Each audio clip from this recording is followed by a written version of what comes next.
Krishna did what is pleased, accept the humble obeisances. All glories to Jagat Guru Srila Prabhupada. All glories to our revered speaker for today, His Grace SRIMAN Mukunda Prabhu.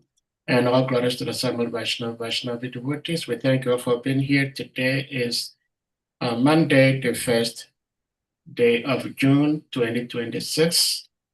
And it is an honor we have His Grace SRIMAN Mukunda Prabhu with us. Will be sharing with us the Nectarian Srimad Bhagavatam. So, Prabhuji, we are very pleased and honored to have your association with us today. And without further ado, we may put the verses. I think we have 2 verses to cover today.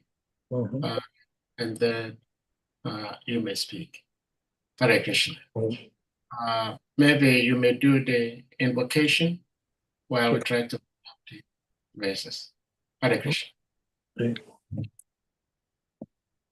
Narayanam namaskritya naram chaiva narottamam devim saraswatim vyasam tato jayamudhiraya nashtapraishu bhadreshu nityam bhagavata sevayam bhagavati uttama shloke bhaktir bhavati naishtaki Om namo bhagavate vasudevaya Om namo bhagavate vasudevaya Om namo bhagavate vasudevaya.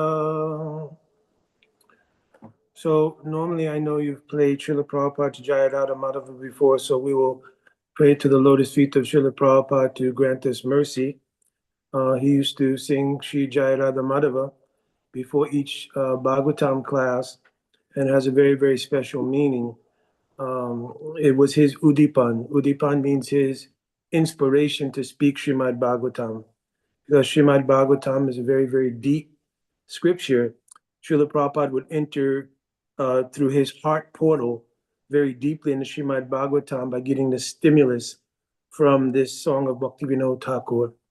So we're praying at the mercy of that Jaya Radha Madhava before beginning our speaking here. So when you put up the verses, Prabhuji, then I'll say, and then we can go from there.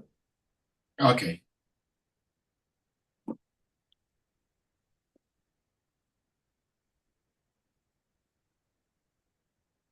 Let me see. Salika, can you share the screen while I try to work on something? I'm having an issue here to share. I can also read the verses. I think I have them with me as well. You want me to start that? Yes, yes. All righty. So this is Srimad Bhagavatam, Canto 3, Chapter 20, verses 7 and 8. So beginning with verse 7. Yes, I'm doing that. I'm doing that. Okay. Evam ugrasravaha prishta rishivir namishanyanyahi Bhagavati arpita adhyatmas tan aha srutyam iti. Evam, thus, Ugrasrava Sut Goswami Prishta, being asked, Rishi Vihir, by the sages, Namisha Anyahi, who were assembled in the forest of Naimisha, Bhagavati, unto the Lord, Arpita, dedicated, Adhyatma, his mind, Tan, to them, Aha, said, Shrutyatam, just here, iti, the Goswami Prishta, being asked, Rishi Vihir, by the sages, Namisha Anyahi, who were assembled in the forest of Naimisha, Bhagavati, unto the Lord, Arpita, dedicated, Adhyatma, his mind, Tan, to them, Aha, said, Shrutyatam, just here, iti, the Goswami Prishta, being asked, Rishi Vihir, by the sages, Namisha Anyahi, who were assembled in the forest of Naimisha. There's an echo. Bhagavati, unto the Lord, Arpita, dedicated. Okay.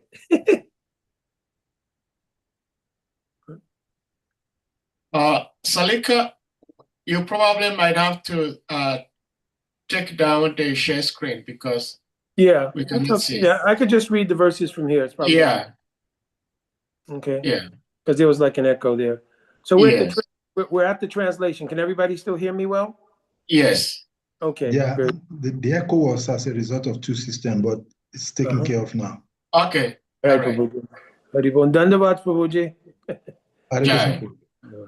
On being asked to speak by the great sages of Namisharanya, the son of Ramaharshan Sut Goswami, whose mind was absorbed in the transcendental pastimes of the Lord, said, "Please hear what I shall speak now."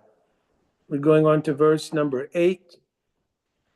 Sutta uvacha haridrita kradotano swamayaya nishmaya go uradhanam rasatalat lilam hiranyaksham avyagyahatam sanjata harsha munim aha bharata. Sutta uvacha, Sutta said, Hare, of the Lord, Drita, who had assumed of a boar, Tano, body, Swamayaya, by his divine potency, Nishamya, having heard, Goho, of the earth, Udharanam, uplifting, Rasattalat, from the bottom of the ocean, Leelam, sport, Hiranyaksham, the demon, Hiranyaksha, Avagyaya, neglectfully, Hatam, killed, Sanjata, Harsha, being overjoyed, Munim, to the sage, Maitreya, Aha, said, Bharataha Vidura. Translation, Sutta Goswami continued, Vidura, the descendant of Bharat, was delighted to hear the story of the Lord, who having assumed by his own divine potency, the form of a boar, had enacted the sport of lifting the earth from the bottom of the ocean and indifferently killing the demon Hiranyaksha. Vidura then spoke to the sage as follows. So Srila Prabhupada's purport, it is stated here that the Lord assumed the form of a boar by his own potency. His form was not actually the form of a conditioned soul. A conditioned soul is forced to accept a particular type of body by higher authority of material laws. But here, it is clearly said that the Lord was not forced to accept the form of a boar by the external power. In Bhagavad Gita, the same fact is confirmed. When the Lord descends to this earth, he assumes a form by his own internal potency. The form of the Lord, therefore, can never consist of material energy. The Mayavad version that when Brahman assumes the form is accepted from Maya is not acceptable. Because although Maya is superior to the conditioned soul, she is not superior to the Supreme Personality of Godhead. She is under the control of the Supreme Godhead. As confirmed in Bhagavad Gita, Maya is under his superintendence. Maya cannot overcome the Lord. The Mayavad idea that the living entity is the supreme absolute truth, but has become covered by Maya is invalid, because Maya cannot be so great that it can cover the supreme.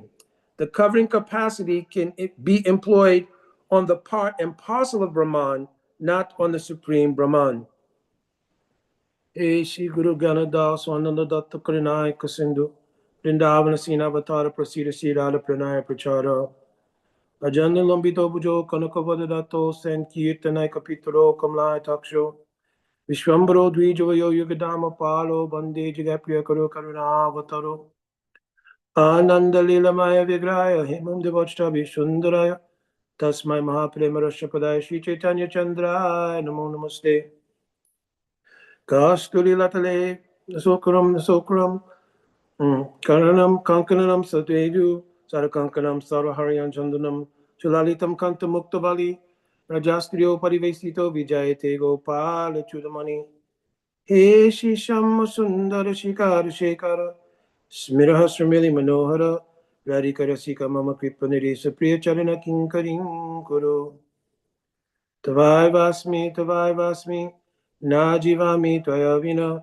Iti Vigyaira Detam Naimam Charanantikam Yat Kinkreshu Vasa Kaluka Kavani Nitaparasha Purusha Sakandamali Tashikadara Sanidev Sabanujas, Tatkeli Kunja Bhavanangana Mahajani Shama.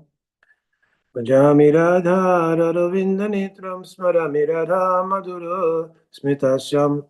Vadhami Radha Karuna Parajam Tato Monastigati Nakapi Pakita Vihino Yaparada Lakshay Shiptascha Kamari Tarangamaje Kripamai Twang Sharanang Prapana Vrinde Namaste Charanara Vindam Kanaka Jaladagatro Nila Sobhagya Netro Mrigumara Balabalo Malate Kundamalo Talana Talana Vesho Nilampitam Baresho Smananini Britani Kunje Radhika Krishna Chandro Vancha Kalpaturubhyascha Kripa Sindhu Vacha Patitanam Pavanebhyo Vaishnavebhyo Namo Namaha Jai Shri Krishna Chaitanya Prabhu Nityananda Shri Advaita Gadadhara Sivasadi Gaur Bhaktavinda Hare Krishna Krishna Krishna Hare Hare Hare Rama Rama Rama Hare Hare. My Dandavat Pranam devotees, forgive me a little bit. I'm a little bit under the weather. I'm trying to fight through it. Here. All right. So the verses again. I'll read the first one in English. Let's see, let me get back here. On being asked to speak, the great sages of Namasharanya, the son of Brahmaharsan, Sutta Goswami, whose mind was absorbed in the transcendental pastimes of the Lord, said, "Please hear what I shall speak now." Sutta Goswami continued, Vidura, the descendant of Bharat, was delighted to hear the story of the Lord. Having assumed by his own divine potency the form of a boar, had enacted the sport of lifting the earth from the bottom of the ocean and indifferently killing the demon Hiranyaksha. Vidura then spoke to the sage as follows.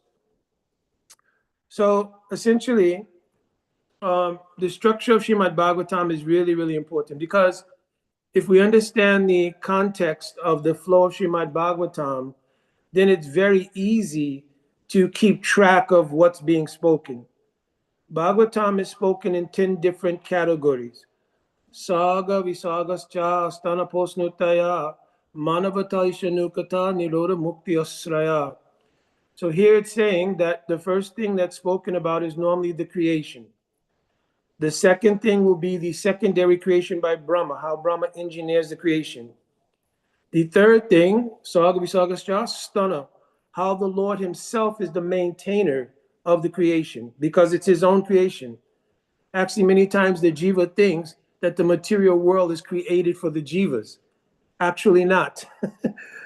It is called Sristi Lila. Sristi Lila means it is one Lila of Bhagavan, which is designed for his own pleasure. One byproduct is that it is a place where those jivas who have not yet developed love for God, they can work out through their karmic iterations one after another till they come to the platform in which their constitutional position is being the das of Krishna, and then more than that, the lover of God can manifest.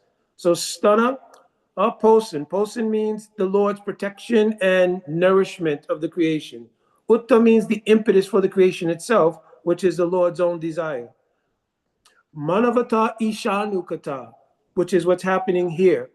In each Manavata, there are 14 Manus in each day of Brahma. In each of those Manavatas, there are so many pastimes that are performed by the Lord.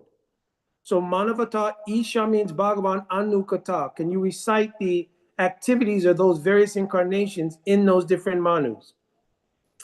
Manavata Isha Anukata, Nirod. A person who successfully hears the Harikatha related to Bhagavan and his Leela should develop the mood of servitude and ultimately a particular relationship with the Lord, which would wind up their dealings with the material world. This is called Nirod. Mukti. At that time, the jiva can be liberated from their bound condition, which is anadikal, and asraya. Asraya here has two meanings. One meaning of asraya is Krishna is the ultimate shelter of everything. The creation, the nature of the jiva's relationship. Krishna is the ultimate shelter or object of the jiva's love. Asraya here also means Srimati Radhika because Radhika is called the Asraya Jatya of praying.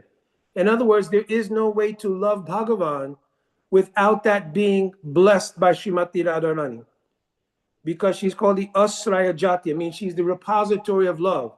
So any kind of love for Bhagavan, not only in the conjugal sense, Madhurya Rasa, but in any rasa related to Krishna, the Asraya of that love, in the sense of where its origin or power comes from, is Srimati Radhika. Therefore, when we're chanting our Mahamantra, the first address is to Radhika. Hare Krishna. Hare in Sanskrit, the vocative is Hare, but it means Hara. Hara means Radhika. So we're addressing that Asraya, the shelter of love. Oh, give me mercy that I may also love Bhagavan. Understand?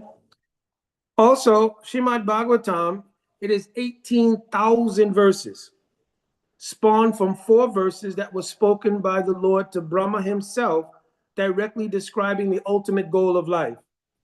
Brahma, Vyasadeva himself, also having been the incarnation, Shaktivesha incarnation, of compiling all the sastras. He separated the one Veda into 4 sections. He then compiled all the Puranas, also the Itihas, or history called Mahabharata. But even after doing all of those things, he still felt some void within himself. When Narad Muni will come to Sampras ashram, which is the ashram of Vyasadeva, he'll notice this void in Vyasa. And upon the request of Vyasadeva, he will explain to him how the reason you are feeling a void is because although you've done yeoman's work in compiling all kinds of sastra, you've yet to describe in context what is pure love of God. So because also once my Gurudev, I asked the question, because sometimes it's mentioned that Vyasadeva did not describe the sweet pastimes of Radha and Krishna, the sweet pastimes of Vrindavan, etc. But in Padma Puran, in the Brahma Vaivat Puran, you'll see that the pastimes of the Lord are discussed there. So what is the meaning that he did not fully discuss the nature of those pastimes? He did not describe in detail what is praying. And the objective of the pastimes of Radha and Krishna is to invoke praying. The objective of all of the Lord's incarnations is to invoke love of God. And that was not clearly described by Vyasadeva, though he'd done yeoman's work in compiling all the scriptures that I mentioned previously. So Narada Muni told him that if you want to become successful, you're already a fully qualified person. Therefore, you should become absorbed in meditation, receive the mercy of the Lord, just as Brahma. When Brahma was searching for what was his situation by searching the lotus flower that he was born on from the navel of God with Akshay Vishnu, he heard 2 syllables, tapa. It's the 16th and the 21st syllables of the Sanskrit alphabet. And he understood that word tapa, which normally we translate as austerity, but he understood it to mean saranagati. Saranagati means surrender. So he surrendered his own search to try to find out his existence. He sat down in meditation. And when he sat down in meditation, cultivating bhakti yoga, when he became mature, at that time, Dibya Saraswati, she blessed him by giving Gopal mantra. From that Gopal mantra, he realized Kam Gayatri through the flute of Krishna. Then he became fully self-realized, including how to do his service of doing the creation. In the same way, Vyasadeva also sat down in deep meditation. Though he had done all of these works that he had compiled previously, he sat down in deep meditation. Bhakti yogena manasi samyak pratile amane apashat purusham purnam mayayam upasritam. The result of his deep meditation was that apashat purusham purnam, he saw then everything in context. It is not just a matter of seeing the darshan of the Lord, whether it be Narayan, Ramachandra, Sri Radha Krishna, etc. It's not just the darshan of the Lord, but it's how to develop love for the Lord. So when Vyasadeva, in his meditation, had this epiphany, he then started to write Srimad Bhagavatam.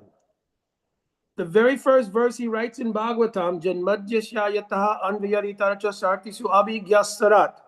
He begins by saying that the ultimate goal of all life, of everything, Janmadhyasya yataha, that person from whom everything has come, to develop love for that person is the ultimate goal of life.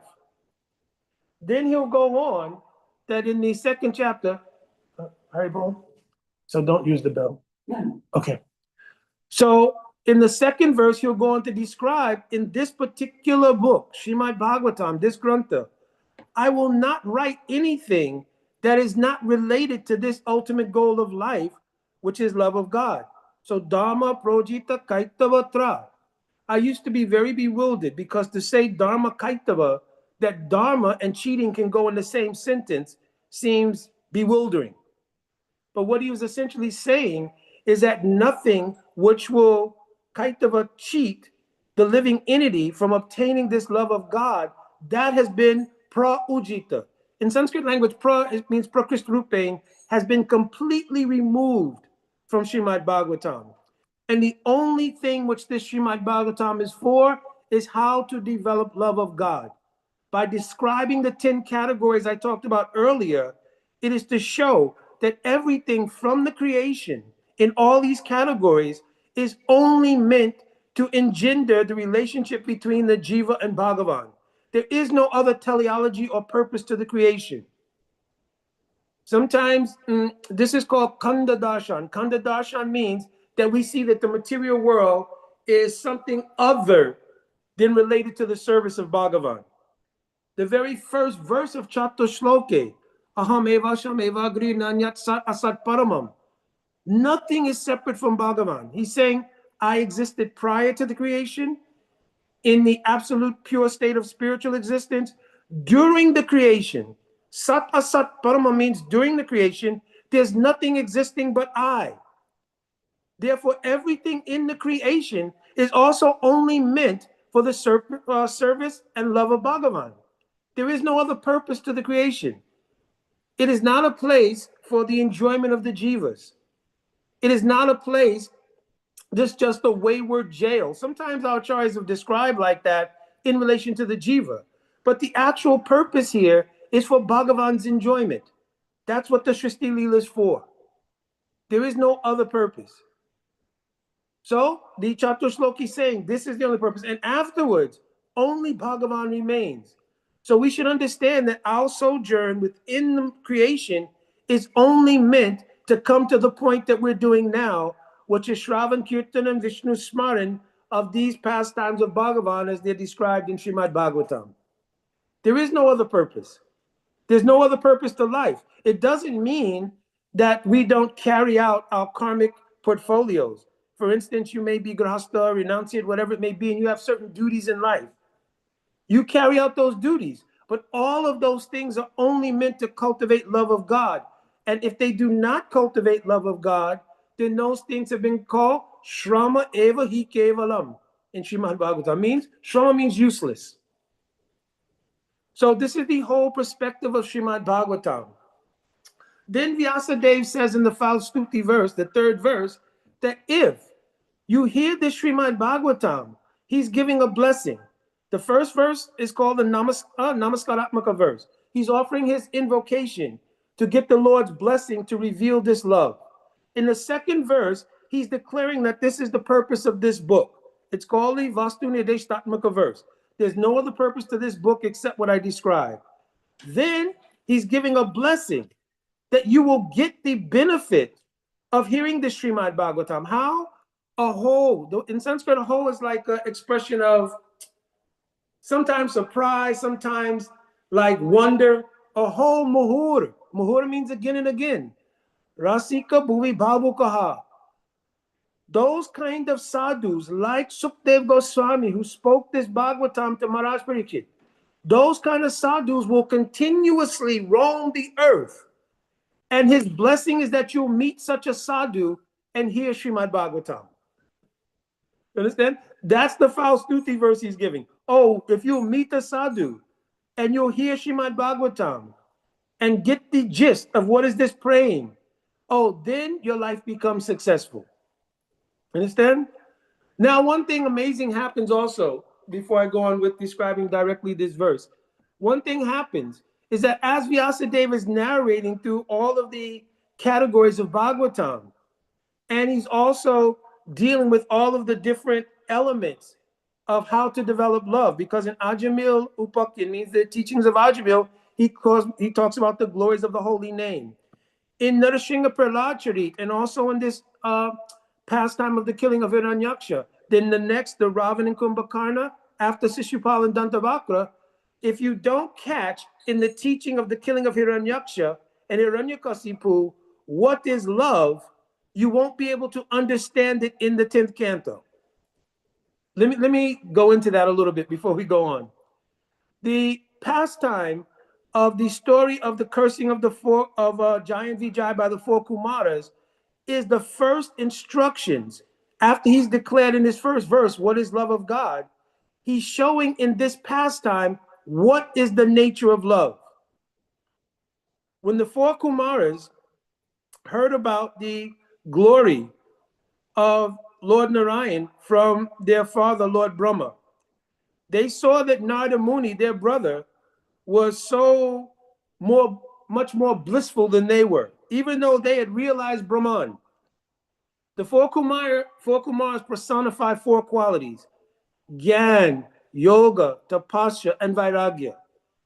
But by these 4 things, they were unable to realize anything beyond Brahman. But when they saw Narada Muni and the ecstasy of bhakti present in Narada Muni, they went to Lord Brahma and said, "Oh, Father, how is it that our younger brother, the nature of his bliss is so much greater than ours, yet we accepted all of the qualities which are very important for becoming renowned from this world, for developing Gyan in this world, for practicing Yoga Siddhi.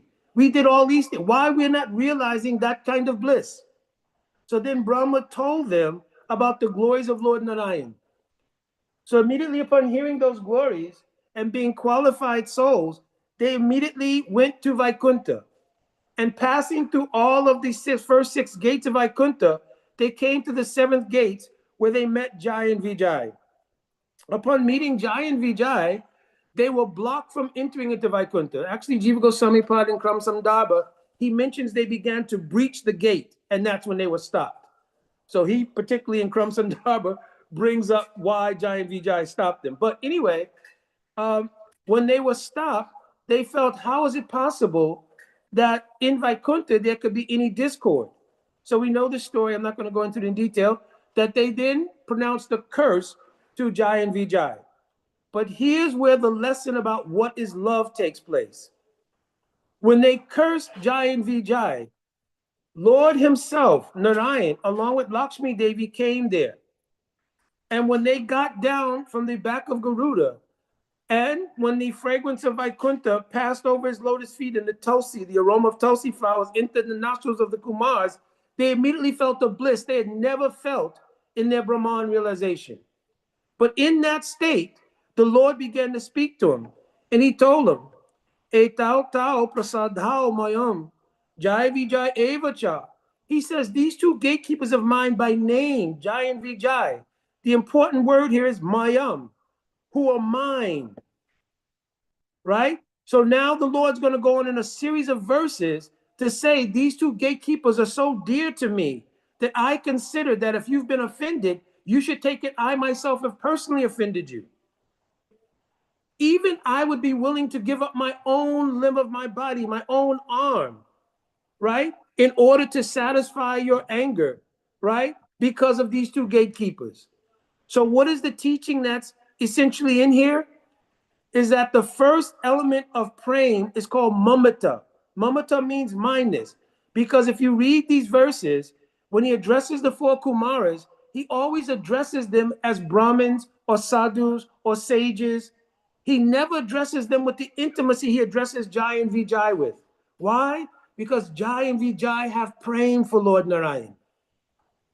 So Rupa Goswami, when he was giving the definitions of praying in Bhakti Rasamrita Sindhu, he mentions Samyam Amasrinto Anto Mamata Tasankita. The first thing in love is mamata, a sense of possessiveness, mindness. Not like we have in the material world. This is my wife, this is my children, this is my house. Not that kind of mamata. The kind of mamata which only can exist between the jiva and Bhagavan. So he's declaring that these two gatekeepers, parasadhao, in Sanskrit, the suffix ao means it's a dual case. So it means these two. Then these two, they are mine. So he's showing love.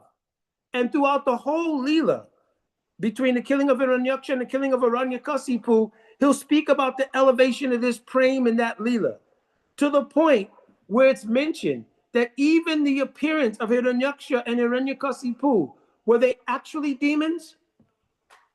This is my question. Some people have heard Kata before, so, but anyone's not? I don't think so. No, they were the Jai and Vijay. No, they're not actually demons. Actually, Adi Sridhar Swami, the original commentator on Bhagavatam, in his Bhavarta Deepika Tika, his commentary, he mentions they actually never left Vaikuntha, but only expansions come to this world. But that Jai and Vijay also, in the activities they perform, what seem to be Sudurachar, like in the Bhagavad Gita verse, right?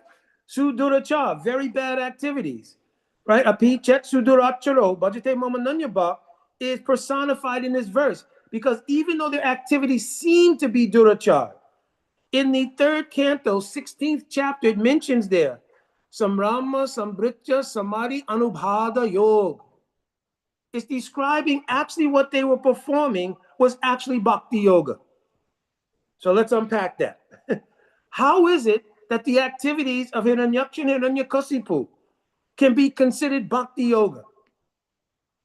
Because actually Jiva Goswami in his Krishna Sandarbha, he clearly explains exactly what this Leela was. Itam Jayo Vijayo Sanakari Sap Vyajema.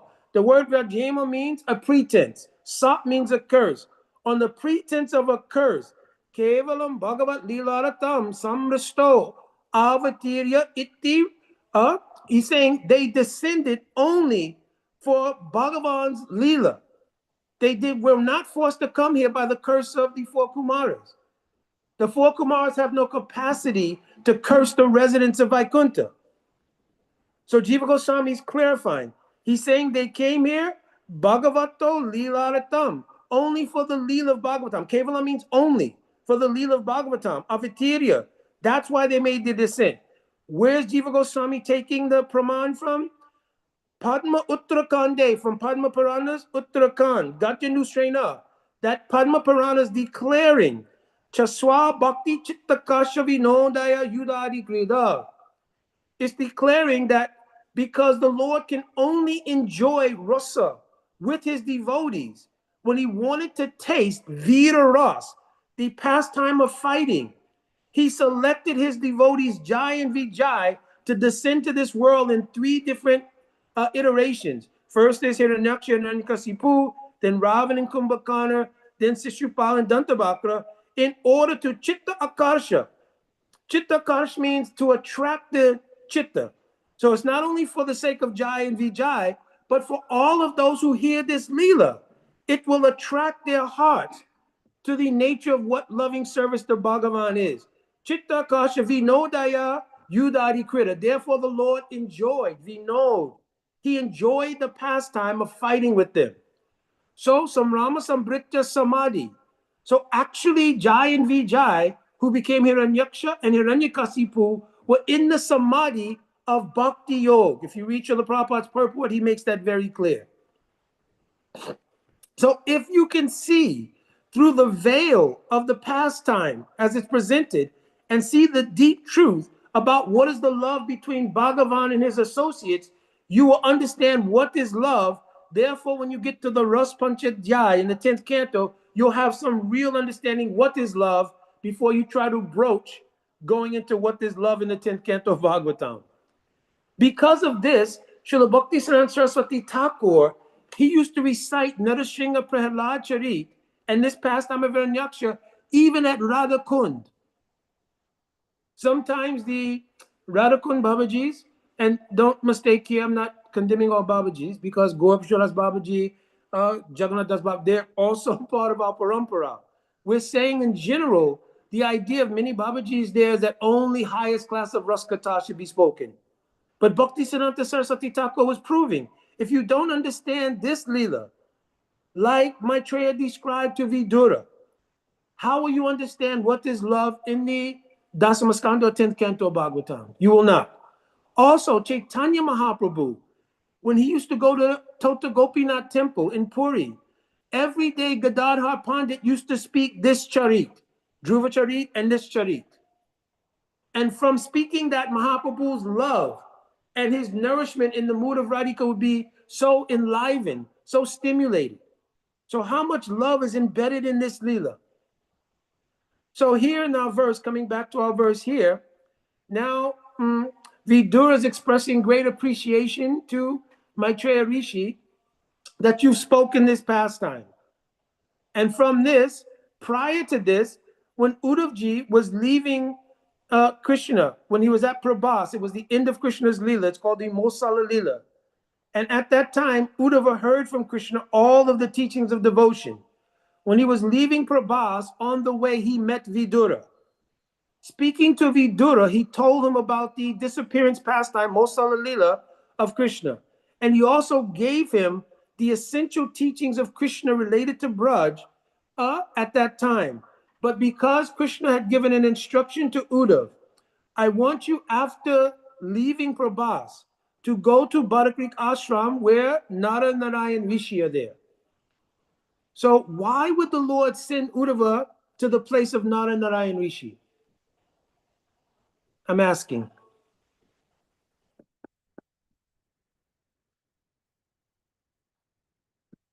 It's in the verse we say it every day before reciting Bhagavatam.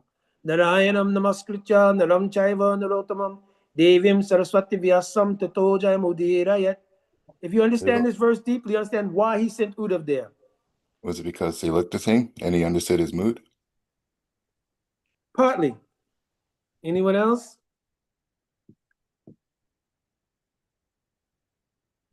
For continuous association. I Continuous didn't- association. Continuous association. Yes.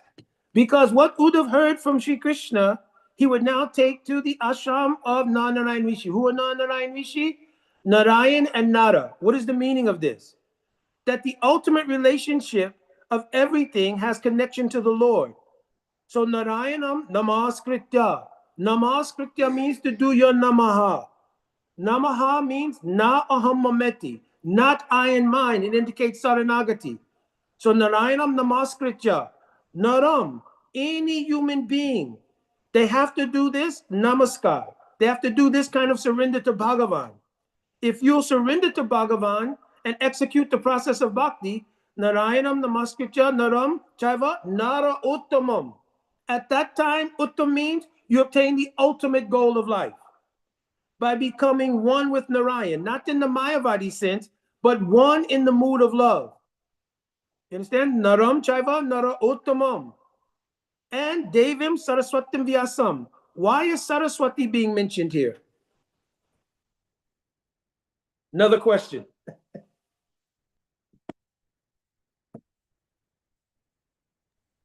I I was mentioned saying earlier, I that, gave a hint. we need to be aware of what we're doing. So Saraswati represents knowledge. So we should know what to do and how to do it. That's my Very good. speculation. Very good. This Saraswati is being spoken of in this verse, however, is not Saraswati, the goddess of learning in the material world. This is Divya Saraswati, the Shakti of Bhagavan. Another name for her is Vak Devi. And she's the same Divya Saraswati who gave the Gopal mantra to Brahma. So from that Saraswati, we also receive the divine mantra.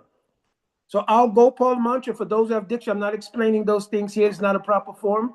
But when you receive your Diksha mantras, the Gopal mantra is the essence of Sambandha, Abhideya, and Prayojan.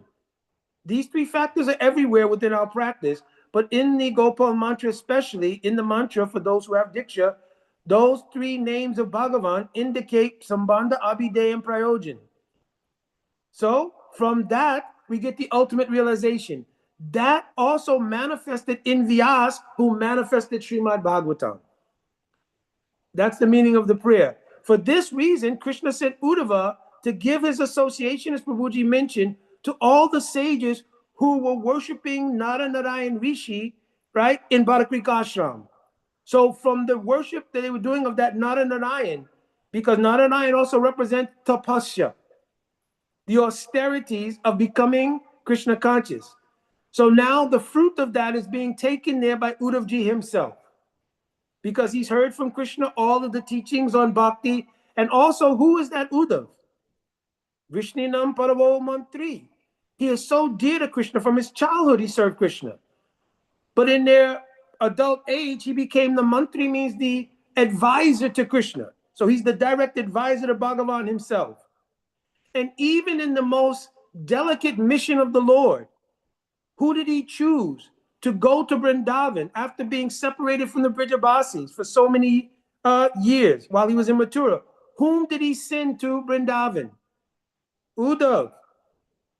Gacha vraja Uddhava somyam pitaro pratyavaha mad gopi viyogadim mat sandeshaya vimochaya. He told, listen, Uddhav, you go to Vrindavan and pitaro pratyavaha. Pitaro means our parents.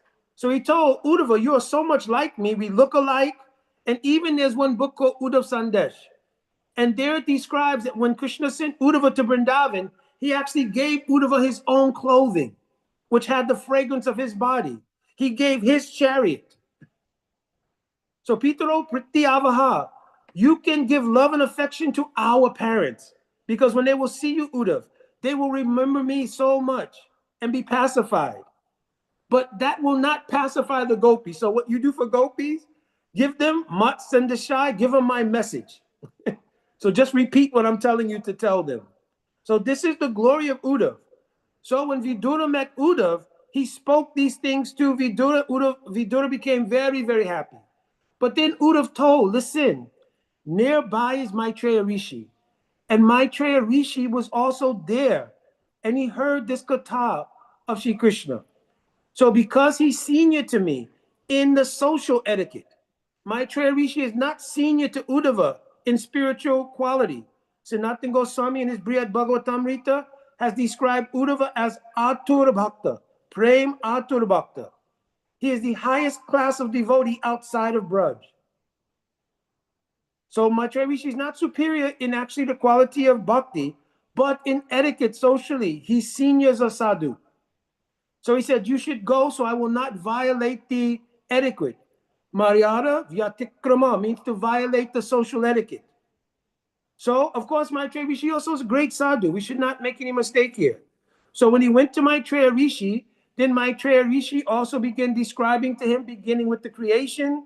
And then he came to the point of the creation of the Kumaras and others. While describing the Chatusana of 4 Kumaras, he told the pastime of the cursing of Jai and Vijay, coming to the point that we are now, where he described the killing first of Hiranyaksha. He hasn't described the killing of Hiranyakasipu, but the killing of Hiranyaksha. Now Maitreya Rishi will go on from here to describe the subsequent creation by Brahma, leading up to the appearance of Kapila Dev. And Kapila Dev again will speak on Sankhya Yoga, and he'll speak on the nature of devotional service to his mother Devahuti, etc. So this is how you follow the track of Srimad Bhagavatam. Also, the methodology is called vichar. The word vichar in relation to Bhagavan means to examine 6 limbs. 3 are prominent. The first is called upakrama. Upakram means what was the very first verse of Bhagavatam that I described. That is called upakram. So once you understand that verse, then upasanghar, it should give you relation to the last verse of Bhagavatam. Last verse of Bhagavatam should be 12:23:13. Understand? I believe that's the last verse of Bhagavatam. And in that last verse, does anybody know what it says? Very last verse of Bhagavatam. 12:13:23. It's the last verse of Bhagavatam. Very important verse. Nama Sankirtanayasa Sava Papa Pranasanam Pranamo Dukha Samanas Tandamanim Haring Param. This is the verse that describes the coming of Chaitanya Mahaprabhu. When Vyasadeva was reciting, and hence also Sutta Goswami was describing to the sages at Namasaranya, Bhagavatam, when they came to the 11th canto, all of the instructions of how to practice bhakti were given, both by Krishna himself to Uddhav, but also by the Navayogindras to Maharaj Nimi. So all the instructions of bhakti are being given there. But then when you get to the 12th canto, you start to read about the degradation of the age of Kali. So now Vyasadeva, he's thinking, wait, so even though the ultimate goal of life has been given, even though the methodology for how to obtain it has been given, in the nature of this Kali Yuga, how will it happen? This age is so degraded. There are so many unhealthy features for the practice of bhakti in this age of Kali. How will it happen? And then he had the epiphany. Nama Sankirtaniyasa Sava Papa Pranasanam. So he said, in this coming Kali Yuga, which will come right after this Dwapara Yuga, the appearance of Krishna, there will be an amazing thing that happens. That will be the appearance of Sri Sachinandan Gaura Hari. And by Nam Sankirtan, given by Mahaprabhu, Sarva Papa Pranasanam. So the word pap means sin, but sin has different divisions. Karma as a whole has different divisions. So you don't commit a sinful act just randomly. Sin comes from kut, becomes a bij, becomes aparabdha, and then parabdha. This is the description of the elements of karma. So kut means in the Kali Yuga, or at any time in the Bada Jiva, the tendency to commit sin is there. It's called kut. Then, because that tendency is there, if a person even sees something or does something, not does, but sees something that could stimulate that sinful tendency, the bij of a sinful desire takes place in the heart. Like in Bhagavad Gita, Jaya Do Vishayam Pumsam Sangasteshu Vajayate, etc. A bij, a seed, takes place in the heart. When that seed is acted on, right, you don't get the result of it right away. So when you do a sinful act, it's called aparabdha. The fruit of that sinful act doesn't manifest right away necessarily. But in some time, it becomes mature and it becomes parabdha, and you get the karmic effect of that sinful act that you did. Right? So kut, bij, aparabdha, and parabdha. Just like when you use a credit card. When you use a credit card, you don't have to pay the bill on that day. But do you owe that credit card? So there will be a due date when you have to make your payment. So that's how this kind of works. You understand? But here in the verse is saying, Sarva Papa Prakrish means pra, Nasana means destroys. The kirtan of Mahaprabhu completely and absolutely destroys all of those sinful tendencies. Not only does it destroy all of those sinful tendencies, but Mahaprabhu himself, when he wrote Shishashtakam, because Mahaprabhu wrote Shishashtakam, there's two things described in Chaitanya Charitamrita. He first wrote Shishashtakam as a parati, means an instruction manual, how to practice bhakti based around the holy name. Later on in the Anchalila of Chaitanya Charitamrita, Mahaprabhu would taste that same Shishashtakam in the company of Swarup Damodar and Roy Ramananda in the Gambhira. And therefore the meanings of Shishashtakam will be manifest as the various bhavs of Mahaprabhu tasting the mood of Radhika. So first he wrote it, it says, first he wrote it as a bhajan parati for all of us. And in the first verse he mentions, Chaito Dapanamajanam Bhava Mahadavagni Nivapanam. This name is so powerful that it removes all of the sinful nature that come from bhava. Bhava means the material energy. Nirvapana means it completely eradicates all that. Shreya Kairava Chandrika Vitaranam Vijavadu Jivanam. And then with the descent of the spiritual energy, Shreya, the ultimate welfare of the jiva, Kairava, he poetically describes it like a lotus that blossoms, Vitaranam, and spreads its good fortune in the heart of the jiva. What is that? Vidya Badu Jivanam. The word Vidya here means Samvit Shakti. Samvit Shakti is the spiritual energy that makes us aware of who am I, who is Krishna, and what is our relationship. That energy is called Samvit Shakti. It's part of the internal energy of God, or Swarup Shakti. Vadu Jivanam. Vadu in Sanskrit means like a wife. So knowledge can only really be nourished, just like a husband is nourished by the association of the wife. Similarly, knowledge can only be nourished when it is nourished by the potency of bliss called Aladini Vritti or Aladini Shakti. So Samvit and Aladini is what's being described here at the end. So this is describing when the jiva becomes perfect and Bhav descends into the heart of the jiva. That's what's described in that second line. So because Vyasadeva is seeing all of this, he becomes very happy. He recites this verse, this last verse of Bhagavatam. He puts his pen down. He enters into Gaur Leela himself and becomes Vrindavan Das Thakur and continues writing as Chaitanya Bhagavat. Our Krishnadas Kaviraj Goswami, right? He took the essence of what was in Chaitanya Bhagavat of Vrindavan Das Thakur, who's that same Vyas. Then also the notes that were gleaned from Swarup Damodar to Raghunath Das Goswami, Krishnadas Kaviraj and Raghunath Das Goswami sitting on the banks of Radha Kund. When he exchanged those notes became the basis, along with Vrindavan Das Thakur's Chaitanya Bhagavat, the basis of Chaitanya Charitamrita. And in order to truly understand, another meaning of this last verse is to truly understand Bhagavatam, it can only be understood through Chaitanya Charitamrita and through Gaur Leela. There are many scholars of Bhagavatam. If you go to India, you'll find, not only in India, but everywhere, you'll find there are academic scholars of Bhagavatam. They can recite all verses in all meters, everything. But they won't catch the true conception of Bhagavatam. Just like in Mahaprabhu was mentioned, in Chaitanya Charitamrita it's mentioned there, Yaha Bhagavatapada Vaishnavera Stani, Ekanto Sraya Chaitanya Charani. If you truly want to understand Bhagavatam, take up shelter at the lotus feet of a Vaishnav, not any Vaishnav. That Vaishnav who's dedicated themselves to the lotus feet of Chaitanya Mahaprabhu. So all of our conceptions of Bhagavatam are born from the teachings gleaned in Chaitanya Charitamrita. So sometimes devotees may ask, well, why is Chaitanya Charitamrita considered the postgraduate study?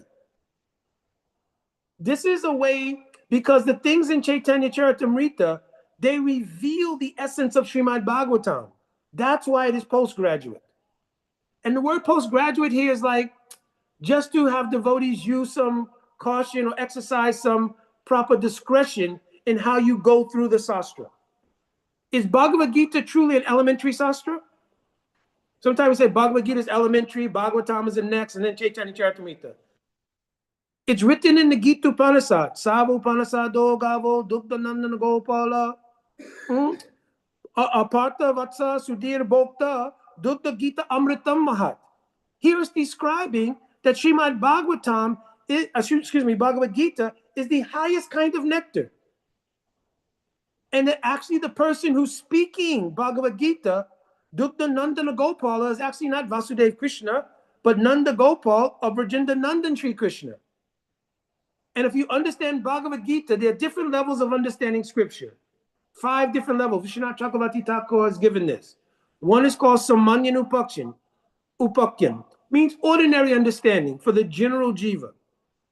How to do your duties in life. This is also gleaned from any sastra.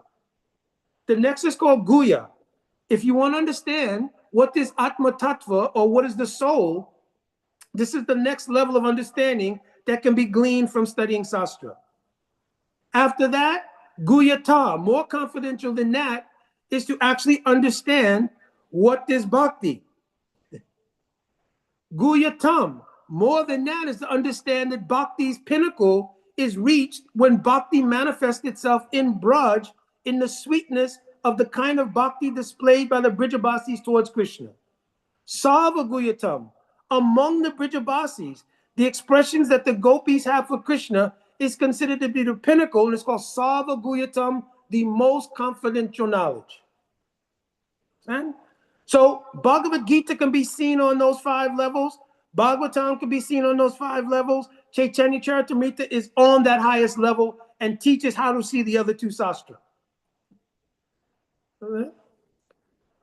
So I wanted to discuss, which is always my habit, that if I've not spoken Bhagavatam for a long time in a particular place, or it's the first time I'm speaking, always like to go through this connective tissue, because in 18,000 verses, 335 chapters, over 100 narrations, it's hard to keep the continuity of what the goal is of what's being spoken. I often give the example, if I'm having a conversation with somebody and I'm speaking about building a house, in the course of that conversation, we may end up talking about the nails, because we have to use nails to build a house. So in that conversation, we may talk about the price of nails, the quality of nails, where you can buy the best nails. But is that the overarching conversation we're having about nails? No, it's about building the house. So this discussion of nails is only a portion of the overarching discussion of building a house.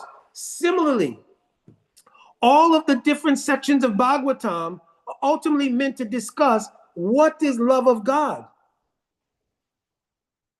So even if you read Ajamil Upakin, the glory of Harinam, because Harinam is the crux of our practice.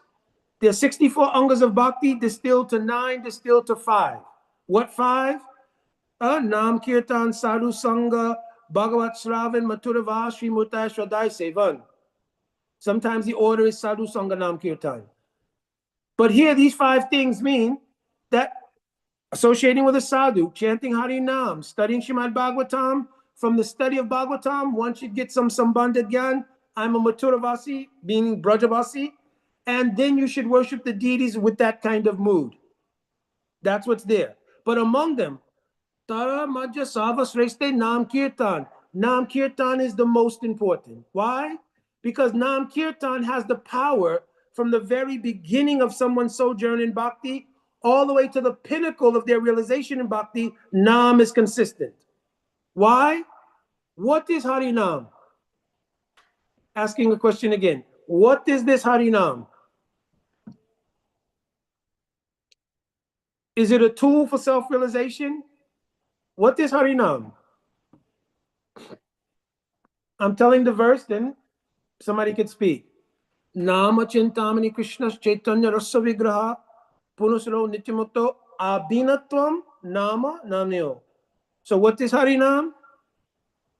It is directly Radha and Krishna themselves with all their associates, the holy Dham, their entire Leela. Bhaktivinoda Thakur has explained all of this in Bhajan Rahasya Grantha. The Hare Krishna mantra is everything. It's not simply a mantra. It's not a tool. It is directly Radha and Krishna. The influence of chanting it, Jiva Goswami is written in Bhakti Sandarbha. Pratamam nam nam sudha antakaram arthapeksham. By chanting, we become purified. And then we can understand the name in different degrees. First, we'll think the Nam is 32 Sanskrit syllables. It's the sound of 32 syllables. And by those sounds, Hare Krishna, Krishna Krishna, Hare Hare, Hare Ram, Ram Ram, Hare. I am becoming purified. When we become a little purified, we understand those 32 syllables as the 16 names. Hare, Krishna, and Rama spread out through the mantra as 16 names. And we associate those names directly with the forms of Radha and Krishna, like on the altar in our temple. When we become more mature, we understand the influence of this Nam is giving prem. And the model of that prem is Radha and Krishna as a pair. So you see the name is 8 yugal, means 8 pairs. Because Radha and Krishna, you never desire to see them separated. When more maturity comes, you understand the height of that love, which makes them a pair, has created a situation. Radha Krishna Vikriti, Radha Pranaya Vikriti, Ladini Shakti Asmat in the Ali Leela of Chaitanya Charitamrita. That same prem has undergone Vikriti, means a transformation. And the nature of the love between Radha and Krishna has become so powerful, Krishna himself desires to taste that mood of love, and therefore, Shri Radha Pranaya Vikriti, Ladini Shakti Asmad, it has caused the transformation of Radha and Krishna to become one form, the form of Chaitanya Mahaprabhu. This is the power in this name. This name is non-different also from Srimad Bhagavatam. Tuya Bhagavata Krishna Vibhu Sabasrai, Pratishloke, pratyakshare, non-artakai. Bhagavatam is not different. The holy name is different. This is all one Advaya Gyan Paratattva, one reality that we're being exposed to. And I mentioned in the verse, on Narayana Namaskritya, the goal of the jiva is to become one in love with these things. So the practice we're doing of hearing Bhagavatam, chanting Harinam, chanting Diksha mantras, doing seva, it is one reality which the jiva should become one with. And therefore in Prem Bhakta Chandrika of Krishna's Kaviraj Goswami, he mentions, Sadhana bhavibe taha siddhadeha paribe jahar.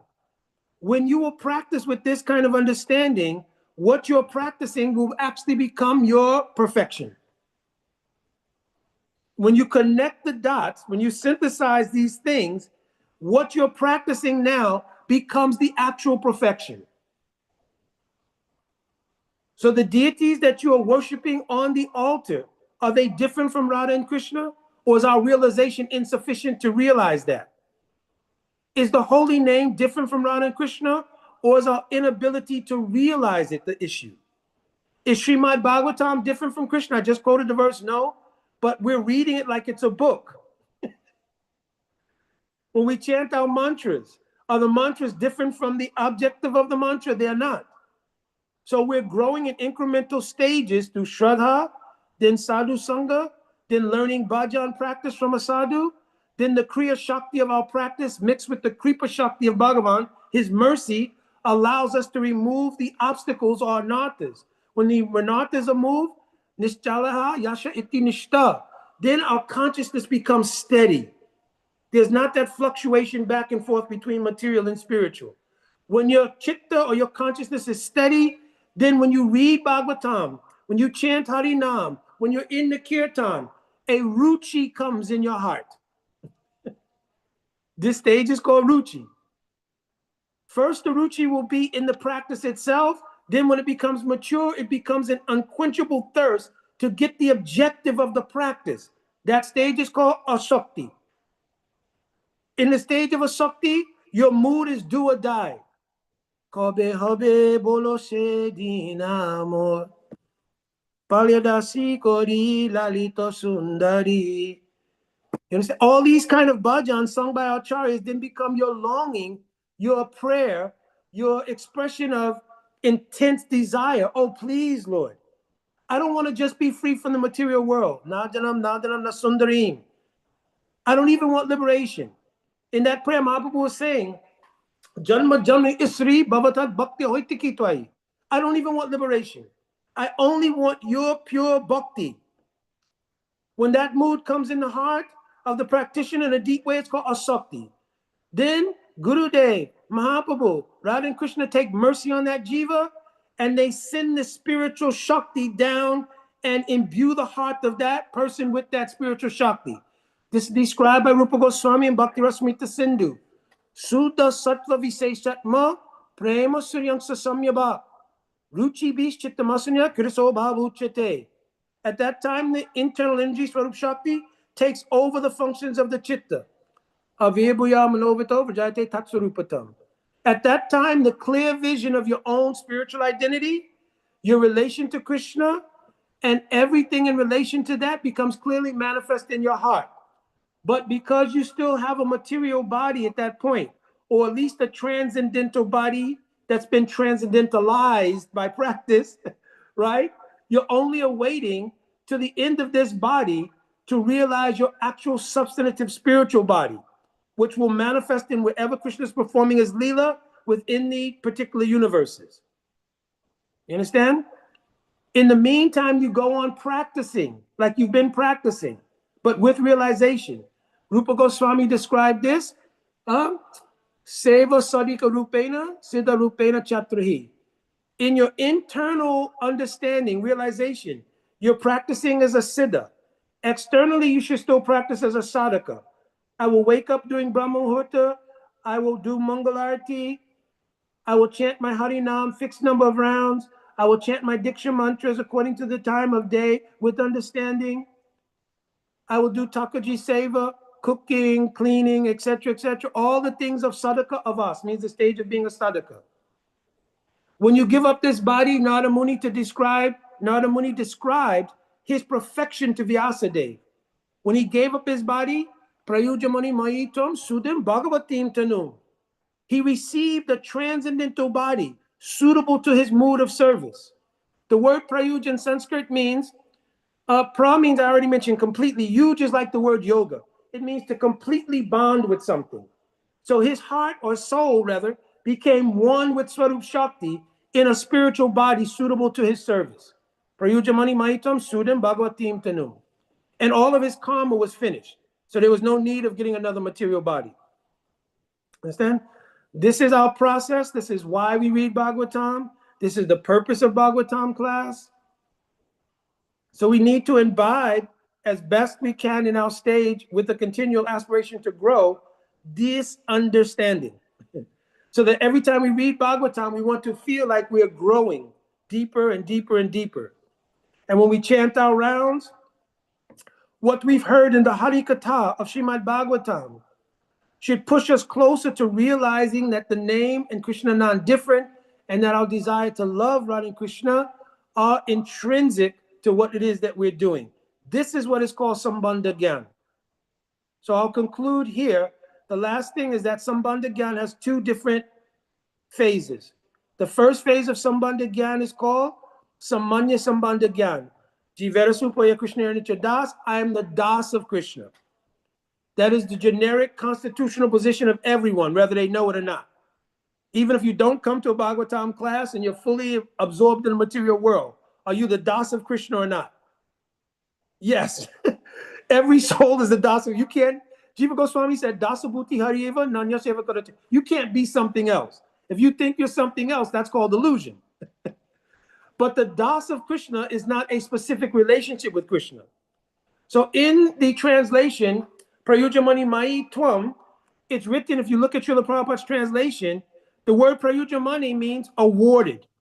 So I looked it up in both the commentary of Vishwanath Chakravarti Thakur and in the Kram Sandarbha of Jiva Goswami. It says the word Prayujamani means niyamane, or niyamane means awarded, because without the mercy of Guru and Krishna, one cannot obtain this perfection. That's why we're singing every day, Yasya Prasadat, Bhagavat Prasado, etc. Right? So this should be our mood and our aspiration. I will end here. Thank you also very much to all the devotees who run this Bhagavatam class daily. I think it's a very great service. It is definitely a job because it's every single day, at least 5 days a week. You understand? So it is definitely a job, but because it is the service of Guru and Krishna, it's a very blissful job. So if we could all have this job only, it would be great. Be great. I'm retired, of course, now, so for me, also nothing but bhajan life. But yeah, this is very wonderful, and I'm always very appreciative of it. So if there are any questions or comments, I try to speak in such a way that we don't go so far over time also, because I know that's sometimes happens. Hare Krishna. Thank you so much, Prabhuji. So beautiful. Did what is, I believe and hope that we all have enjoyed it. First, Prabhuji, it's amazing. You speak just like you read. Mm-hmm. Because your speech flows uninterruptedly, which is kind of rare. And within 1 hour, you've been able to build us a replica of Burj Khalifa. This building, which is in Dubai, is understood to be the building on this earth planet with most windows. Mm-hmm. And in that sense, you've given us so many windows to the spiritual world, and I do not know which window one may want to go through to have a peek into the spiritual world. And with that, we're also going to humbly ask for your permission that you permit the devotees to eat you up and drink you down in the form of having their queries, doubts, answered and clarified. One good thing I understand is that in the spiritual sense, 1 + 1 is 1, 1 - 1 is 1. So even though we're going to eat you up and drink you down, you're still going to be who you are. So with that being said, devotees, the floor is open to questions, comments, reflections, realizations anyone may want to ask or share. And as usual, please either indicate by using the hand emoji or your physical hand, and you'll be asked to unmute to ask your question or share your reflections. And again, if possible, only if possible, you turn on your videos so we may see your lotus faces. Hare Krishna. Shimavara Acharya Prabhu, please, you may unmute and go ahead to ask your question or share your reflections. Hare Krishna.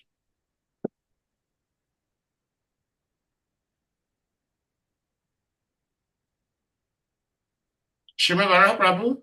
Can you unmute, Prabhuji? You are muted.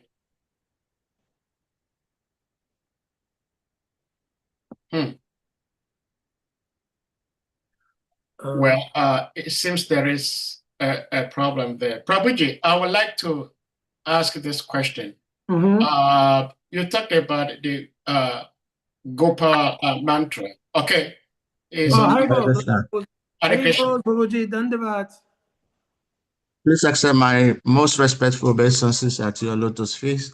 Thank you very much for being here. We are very glad to have your wonderful association once again and very enlivening discussions. Well, thank you very much. Like Sadif Prabhu said, so many windows opened, and we just want to know which one we want to look through. So many things are said. But I tried to pick up the when you were describing the Guya Tamam, you were describing the most confidential knowledge from the different scriptures. So there in the Bhagavad Gita, chapter 9 is entitled the most confidential knowledge, if I'm right. But then it is not until chapter 15, at the end of it, when Krishna really says, Iti Guyatamam Sastram. So in chapter 15, now Krishna declares that this is the most confidential part of the scriptures. And he says, now disclosed now by me. And whoever understands this will become wise and its endeavor will know perfection. So when you're reading through chapter 9, you want to get what is that most confidential knowledge you're trying to see through. And then now when you read chapter 15, and Krishna said, now it's the time I'm disclosing to you this most confidential knowledge. And then you look back again and you want to see where which one is it? So please, can you help us connect this dot? The Iti Guyatamam Sastram Krishna is talking about in these two different chapters, chapter 9 and chapter 15. I'm wondering why, I'm sorry, but I'm just wondering why chapter 15 is where Krishna said, this is what I'm disclosing to you the most confidential knowledge in the scriptures. But it is chapter 9 that is entitled the most confidential knowledge. So what makes the difference? So many sections, the whole of Bhagavad Gita, from Dharmaksetra, Kurukshetra, all the way to Sarva Dhamma Prityaja, etc., is absolutely all the most confidential knowledge. But in different sections, like in the 9th chapter where he says Raja Vijay, Raja Guyam, etc., he's pointing out, oh, here, listen carefully, Arjun, something very, very prominent in the Guyatam Kata, Sarva Guyam Kata is being spoken. And again in the 15th chapter, he may repeat same thing. Then again in the Sarva Dhamma Parityajya, also because Saranagati is the ultimate thing. It's also the most confidential thing because there's many confidential meanings there. So what I was describing earlier is that according to the adhikar of a listener, they will see in different levels. But once there is, by association of sadhu, the ability to perceive Sarva Guyatam Kata, then they will see that everywhere. That's where that verse, in the Gita Upanishad is coming in. Sava Upanishado Gavo Dugdanandana. Because that verse is describing that actually the whole thing from beginning to end. Partha Vatsa Sudhir Bhokta. He's taking Arjun, Vatsa means a calf, like a calf, and he's milking the most confidential subjects of his heart to Arjun. And it says, Partha Vatsa Sudhir Bhokta, Dugda Gita Amrita Mahat. Oh sadhus, drink the nectar, this most confidential nectar that was revealed. And he's talking about the whole of Bhagavad Gita here. Drink this most confidential nectar, which was revealed to Arjuna in the same way that milk is taken from a cow by bringing the calf. So Arjuna represented the calf that milked the heart of Krishna. But according to Adhikar, a person may see, oh, the second chapter of Bhagavad Gita mostly deals with Atma Tattva. Then one section deals with karma. One section deals with Gyan. But from the vision of those who have Uttamadikar, they will see first verse to 700th verse is only Sarvaguyatam Kata. You understand? So at different times, he's bringing out the idea, oh, this is Rajavijay Rajaguyam. Next in 15th chapter, he'll bring out again. You understand? So it is like this, Prabhuji. Best I understand. Maybe other devotees also here, they may be able to chime in with some rationale, but from what I've understood, and it was from the Bhagavad Gita Sartavashini, Vishwanath Chakravarti Thakur, where he gives that breakdown of these 5 levels. And also in 11th canto of Bhagavatam is mentioned here, Sarvabhutam Yapa said, Bhagavad Bhava Matmanaha, that for those who are like Uttam Vaishnavas, they see everything only according to their bhav, only according to their mood. Understand? But it's a very important point that we cannot jump artificially on that level. So we have to look at Sastra according to Adhikar. So we cannot jump, oh, everything is the same, and you don't even understand what is Atma Tattva. I'm not the body. Yeah. So this is a really good question, Prabhuji. Really good question. Well, Hare Krishna. Thank you very much. That's the second part to it. Okay. Second part. So like Prabhuji, I mean, with all due respect, you are very, very shastric, and that gives that makes one to feel like, do I need to be this much knowledgeable in order to be Krishna conscious? That can make one also feel like, oh, I'm not studying enough. I'm not. I cannot. I do not understand scripture this much. But then, what we'll see in your example, the passage in the Bible, in the Apocalypse, I think, the last chapter, there when John had the vision of the angel, and the angel gave him the scripture, and he said, you should eat it, you swallow it. He said, take this and swallow it, eat it all up. So, and of course, in our own tradition also, the importance of imbibing the scripture, the spirit of the scripture, is also highlighted most of the time. So my question in that aspect is, one, do we really need to be this much shastric in order to become Krishna conscious? Or do we become, like comfortable and say, well, maybe that is just being attracted to Gyan. Maybe Bhakti doesn't really require much education. So we can also argue like this. So can you really help us to understand what should be our mindset in approaching, how to cultivate Krishna consciousness, Bhakti, and love of God without feeling at any time that we're insufficient? Actually, there are examples within our own parampara. Srila Gaurakishore Das Babaji Maharaj was not a Sastra scholar in the external sense. Yet Srila Bhakti Saraswati Thakur, who was an eminent scholar in Ved Sastra, even in astrological, so many things. He approached the lotus feet of Gorkashore Das Babaji Maharaj because he had the pinnacle of what knowledge is meant for, which is bhakti. Knowledge is not really meant for knowledge itself. Knowledge is meant, that's why Mahaprabhu, I told earlier in the Shashastakam verse, he mentions that knowledge should be accompanied by the bliss born from the realizations of bhakti. To have knowledge for knowledge's sake. I was traveling in South India many, many years ago.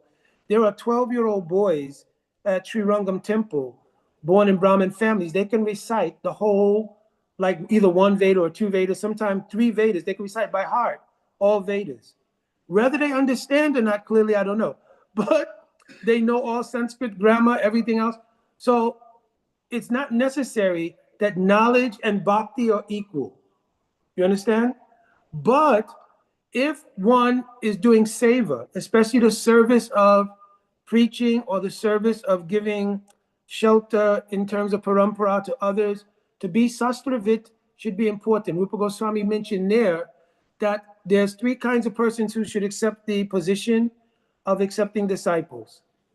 One is those who are Nitya Siddha, who've descended to the platform of Majjhimadikar in this world to preach. Those who become Siddha by sadhana, and they also will still operate on the platform of Majjhimadikar. Those who are Sastra Yukti Suni Punna Drida Sharayana. Those who are fixed in knowledge of Sastra and the logic and application of Sastra, and their faith has been fixed by that. Uttamadikare se Tariye Sangsar. In the practice, they are also Uttam, and they can help others Tariye Sangsar across the ocean of Sangsar. So in service, it may be an important thing to be sastravit. It is not a necessity for bhakti.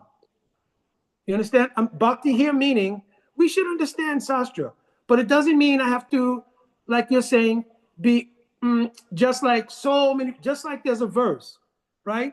It says, Nayam Atma Pravavachena Labja Namedasa Nabhusrutena. By great intelligence, by knowing, Bahusrutena means knowing so many sastra. Nayam Atma Pravachena Labya, by being able to speak erudite on all sastra. It doesn't mean it's bhakti. You understand? Bhakti is the independent mercy of Bhagavan in the heart of a person. If a person is utilizing so much knowledge in the service of Bhagavan, Bhagavan will become pleased, Guru will become pleased, and they'll bestow their mercy. Knowledge cannot make bhakti come. Only mercy can make bhakti come. Understand? So you're right. It's not that we should not try to study Sastra, because if we don't, misconceptions may also arise. Understand? Sahajavad may also arise. Prakrita Sahajavad may arise. So we should study so we have clear conceptions of our theology, but we shouldn't think my knowledge, my amount of verses, everything, that is bhakti. Because we've seen people, they can know so many things, but then they fall away from bhakti.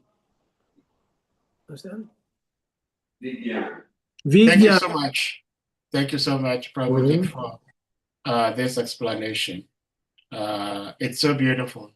Most of us are coming from a Christian background, and there is a lesson taught in the Bible where Lord Jesus Christ was teaching that some people are blessed with the gift of prophecy, some are gifted with teaching.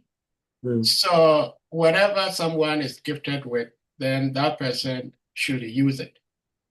So as you were speaking, I was thinking of this. I said, oh my God, Prabhuji, if Prabhuji does not speak, we have lava, volcanic eruption, and it usually erupts due to so much heat within the earth crust.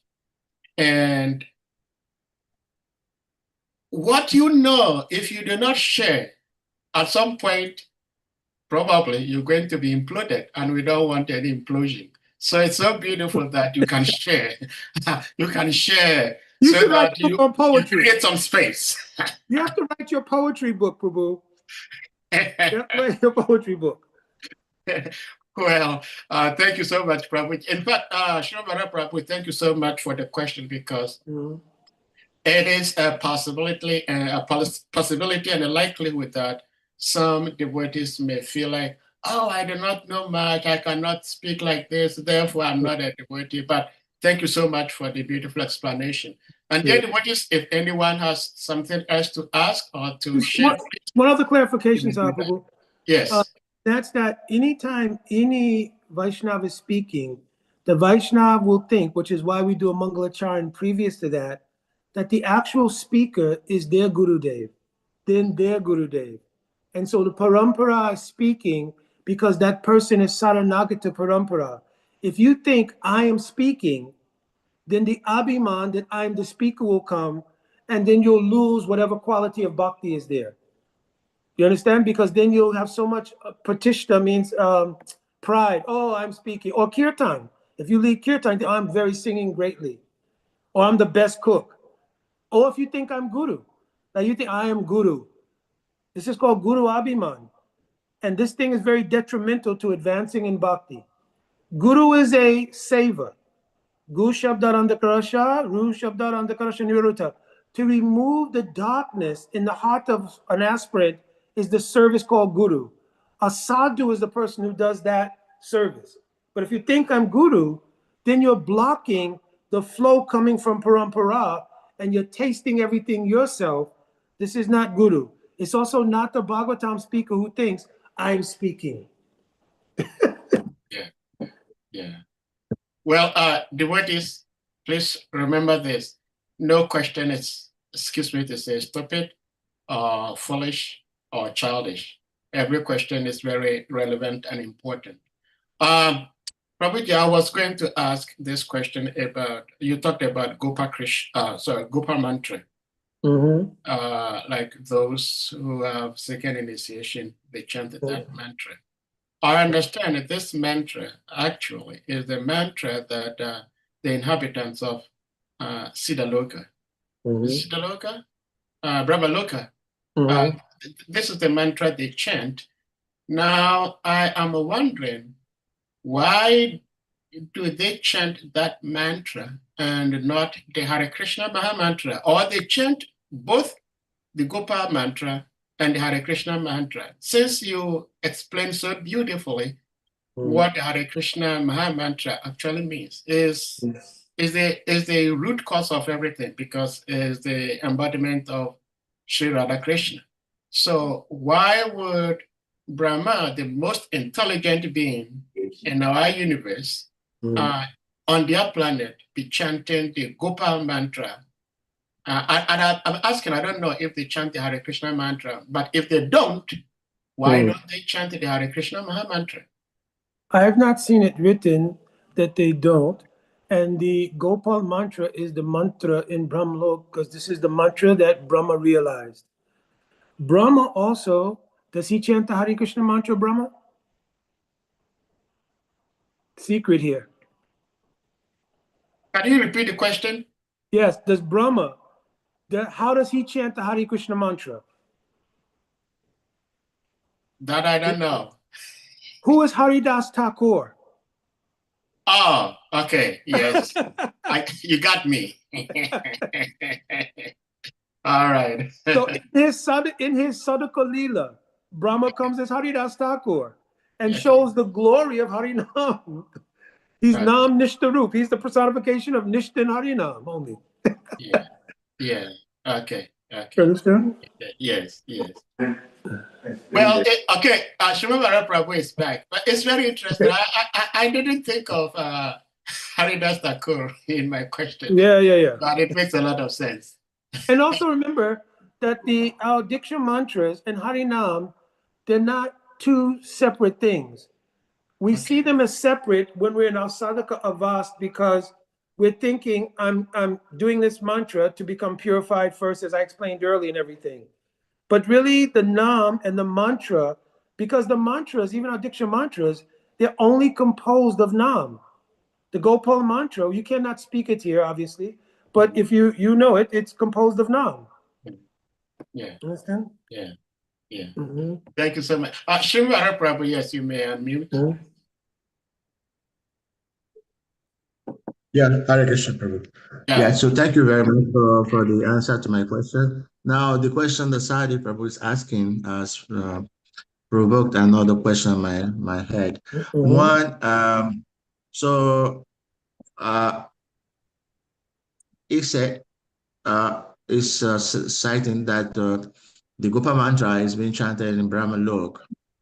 But of course, we also learned that Brahma actually chants the Kama Gayatri. So Yes. I want a clarification on that. And then second one is there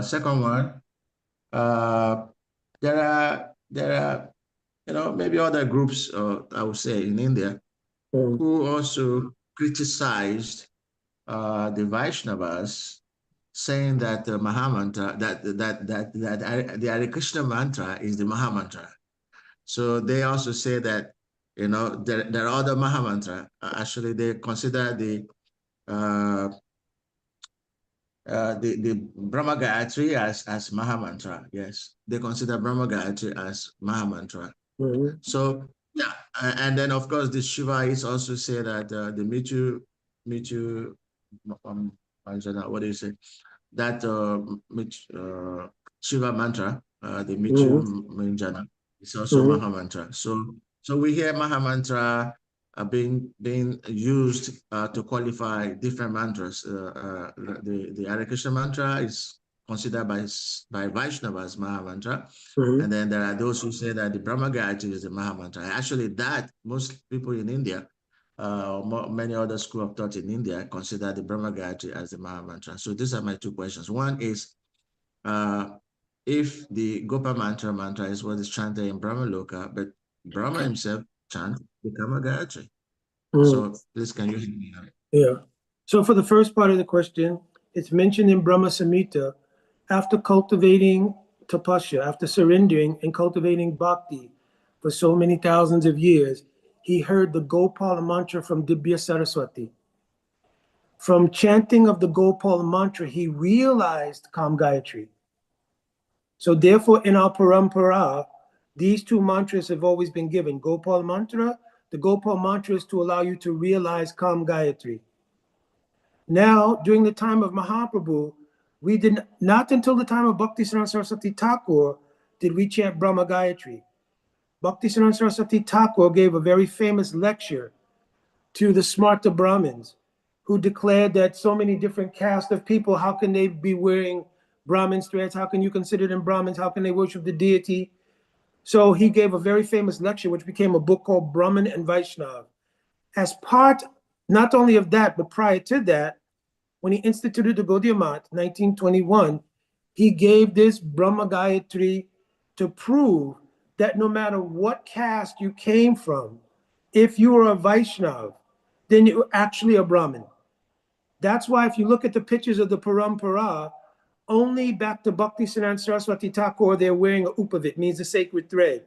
If you look at Gorkashoras Babaji Maharaj, Bhaktivinoda, they're not wearing a thread because they did not chant Brahma Gayatri at that time. So we chant Brahma Gayatri coming in the line of Srila Saraswati Thakur. Those in India who say that Brahma Gayatri coming from the Vedas, is the supreme mantra, it may be their opinion.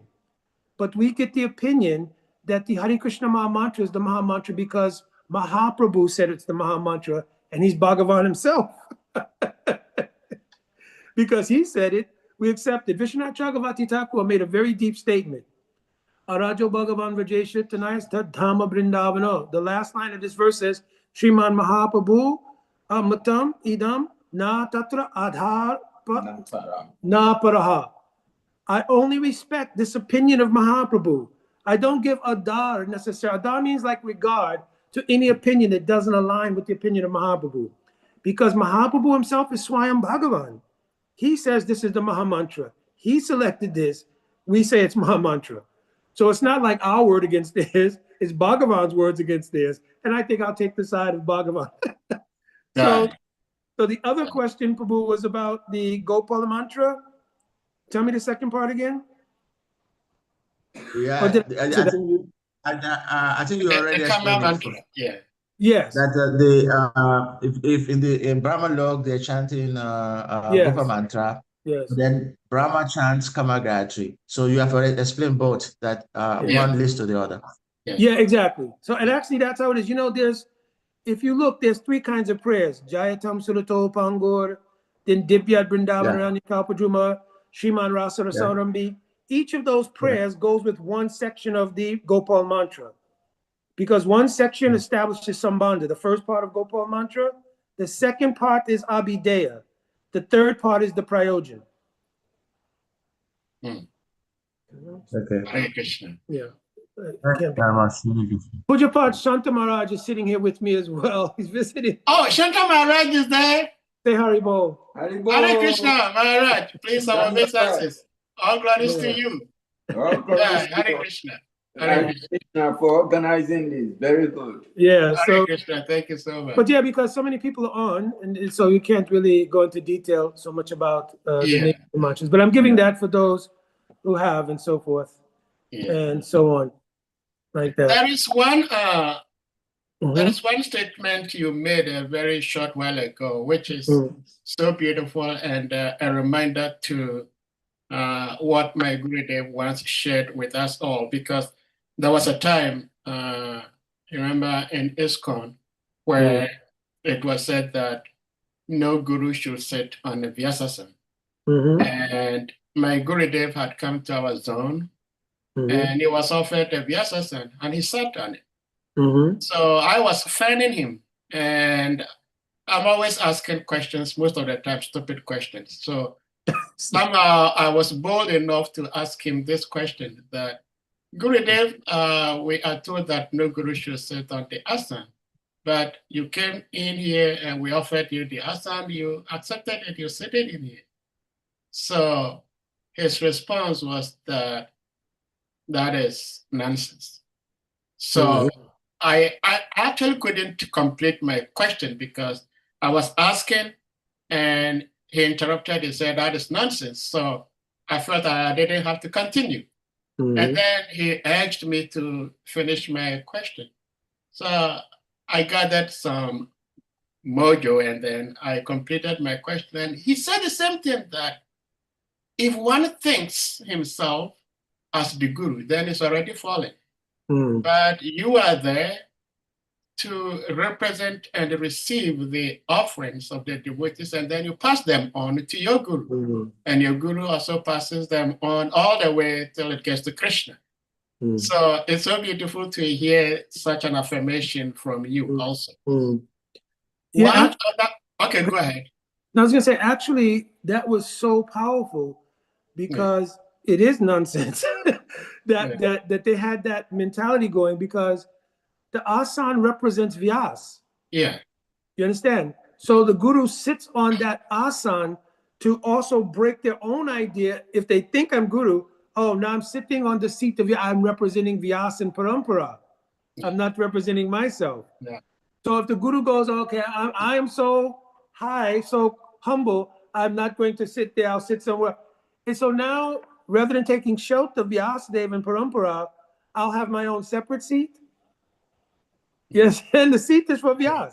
Yeah. So it's very subtle, but yeah, he was very powerful point that he was making. Yeah, thank you so much. I mean, most of us here are trying to be devotees. Some are already devotees, but we understand one simple fact, whether one is a devotee or trying to become a devotee, that a devotee is someone who does not want to see others go through pain. We learn from Vasudev Datta, who wanted it to have all the sins of everybody upon his head so everybody can go back home. Lord Jesus Christ did the same thing. Now, we are hearing from your grace that the activities of Hiranyaksha and Hiranyakashipu were bhakti. And if someone begins to think that these quote-unquote demons behaving the way they did, causing so much pain to, Hiranyakashipu causing so much pain to his own biological son. And someone begins to feel, oh, if I'm doing all this, it's still bhakti. I would want you to explain why their activities are bhakti. We understand that we don't have to imitate, we have to follow. But I think we need some clarification, if you may, please. Yeah, super good question. Very good question. So here the idea, our acharyas have never used their example to be followed. But our acharyas have spoken of how prem exists. So in the verse, Apichet Suduracharo Bhajate Mamananyabhak, those who are Ananyabhak, even Suduracharo, if their behavior becomes even Sudurachara means very, very bad behavior, like Jai and Vijay did in the forms of Hiranyaksha, Hiranyakasipu, etc. Still, Sadhu Eva Si Mantavaya, Sadhu Eva Mantavaya, they should still be seen as highest class of sadhu. Why? Because they're ananya bhak. Ananya bhak means their established relationship with Bhagavan is already there. Therefore, what Jiva Goswami wrote in Krishna Sandarbha, therefore this is Bhagavat Leela Artham. It is a Leela of Bhagavan. It is not the independent position of Jai and Vijay to do these things. All things that were done under the influence of the Leela Shakti, Yogmaya Shakti. They were not the independent desires, functions of Jai and Vijay. They were completely controlled by Yogmaya Shakti. That's why even in the verse we read today, Swamayaya, he accepted the form of a boar by that same Yogmaya Shakti. You understand? So their activities can't be imitated by the jivas, as you rightly said. But inside their behavior is a deep lesson. Shipram bhavati dharmatma shaswat shankti nagachati. Kunte pratijani name bhakta pranashyati. That my devotee who has an established relationship of love with me, that love can never be broken. So if any jiva sees the perception of Jai and Vijay in Hiranyaksha and Hiranyakasipu, they'll catch the mystery of the loving exchange of Veer Ras between Bhagavan and his devotee. If the adhikar is not like that, they'll have to take the lessons. Demons are demons. Devotees are devotees.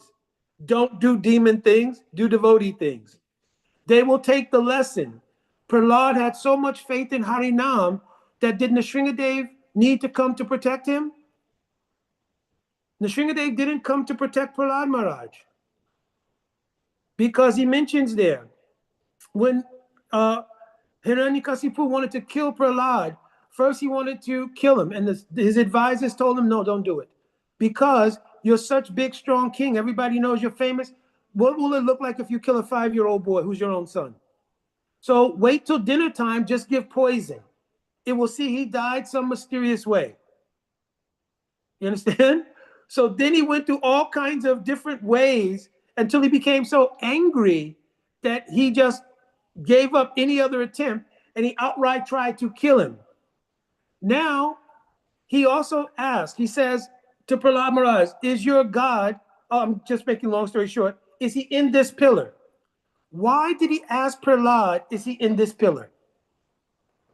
Anyone? I'm telling because it's getting late. When Hiranyakasipu took over Swarga of Indra, all of the decorations in the Swarga Lok glorified Indra. So he had a special pillar built, which only had all of his glorifications in that pillar. Because he oversaw the building of that pillar, then he knew, oh, nobody could be in this pillar. So he asked Prahlad, is Bhagavan in this pillar? And when Prahlad looked, because he's Uttam Bhagavat, and they see Bhagavan everywhere, said, yes, Father, he's in that pillar. At this point, Hiranyakasipu's anger was so intense and it reached the pinnacle that it could reveal Bhagavan. So there's a verse that says, Satyam Viratum Nijabrittabasitam. He appeared in the pillar to prove the words of Prahlad were true. But he didn't need to save Prahlad because Prahlad saw that the holy name and Bhagavan were non-different. So all the times he was trying to be killed prior to that, he was being saved by the holy name. So who did who did Nrsingadev appear for? Who asked him that I don't want to be born in, I don't want to die in the day, night, land, air, inside, outside, by any man? So who did he take this form to appease? Hiranyakashipu. Therefore, this is the love between Jai and Vijay in this Leela. So actually, if you go to the 3rd canto, 16th chapter, I think it's verse, maybe go to 26. Let's see if it's that verse, or it could be 31. But go there to that 16th chapter. I'll show you those verses. In the meantime, after he was about to kill Hiranyakasipu, he put Hiranyakasipu on his lap to keep the benediction. He wouldn't be killed on the land or in the air, etc. When he put his nails into Hiranyakasipu, he said, Naka Ankur Upatita Ritsaroruham. He took out his intestines and garlanded himself with it. He sat on the same seat. If you have a Vyasa-san for your guru, will you allow ordinary people to sit on that seat, or will you yourself sit there? No. But here, Nrsingadev sat on the seat of this so-called demon, Hiranyakasipu. He wouldn't even sit on the throne of Indra when he would visit Swargalok. But now he sits on that seat of Hiranyakasipu. He garlands with his entrails, and he takes his heart. Upatita means to lift it up. Rit means heart. Saroruha means like a lotus, and show the whole world. The love of my devotee can never be broken. Yes. So if you read this verse, this is what I quoted earlier. Samrama Sambrita Samadhi Anubhada Yog. It's in the 2nd line. Understand? Yeah. Now, if you read Srila Prabhupada's purport, you'll find a very amazing thing. Yeah. First of all, okay, let's read it. The Lord stated that the punishment inflicted by the sages upon the doorkeepers was originally conceived by himself. So it wasn't Jai and Vijay. It was originally done by Yog Maya Shakti on the desire of the Lord. Without the Lord's sanction, nothing can happen. It is to be understood that there was a plan in cursing the devotees. So if you go down a little further, okay, the Lord sometimes desires to fight. The fighting spirit also exists in the Supreme Lord. How could the fighting be manifest at all? Because the Lord is the source of everything, right? Then he's going to say, at some place he's going to say that they were absorbed in bhakti yoga in anger. It might even be in the transliteration. But keep going down, because it may be in the purport as well.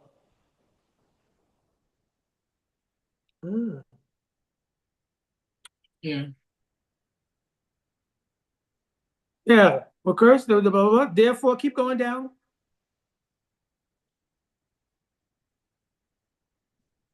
Oh, sorry. Okay. Is it about the Asura Jan? Yeah, no, I think fan, blah, blah, blah. There's actually, it could be the other verse in 16th chapter where he mentions directly that actually they were doing bhakti yoga in anger. Yeah. But it's there in the 3rd line. If you look even at that verse in the Sanskrit, in the 3rd line, it's there. That Samrama Sambrita Anubhadi, Samrama Sambrita Samadhi. They were in Samadhi of Bhakti Yoga. You understand? But because the jiva can't imitate their behavior, our acharyas don't say we should follow them in that way. But it's just to glorify what is the love between the Lord and his devotees. Yeah. Well, thank you so much.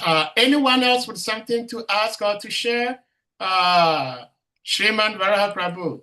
In fact, I have one question. I don't know if time will permit, but let's hear from Shriman Varaha Prabhu first, please. Yeah, thank you, Prabhu. Thank you very much. Yeah, we have very rare opportunities Yes. to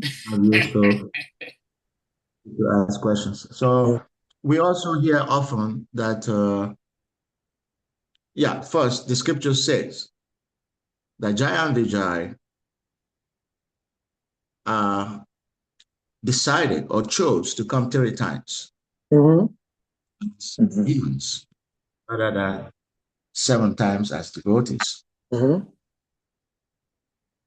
then we again hear that in Gora Lila, they came as Jagai Amadai. Yes. So then I keep wondering to myself, I never asked this question to anyone, but I think maybe you can answer, satisfactorily.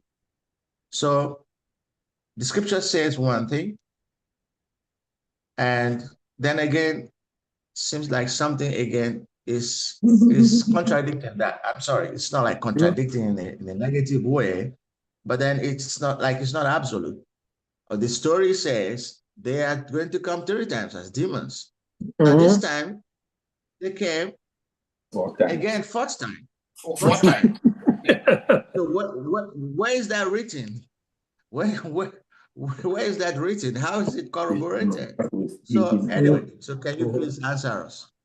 Yeah, actually, it's written by Rupa Goswami in Bhakti Rasmita Sindhu.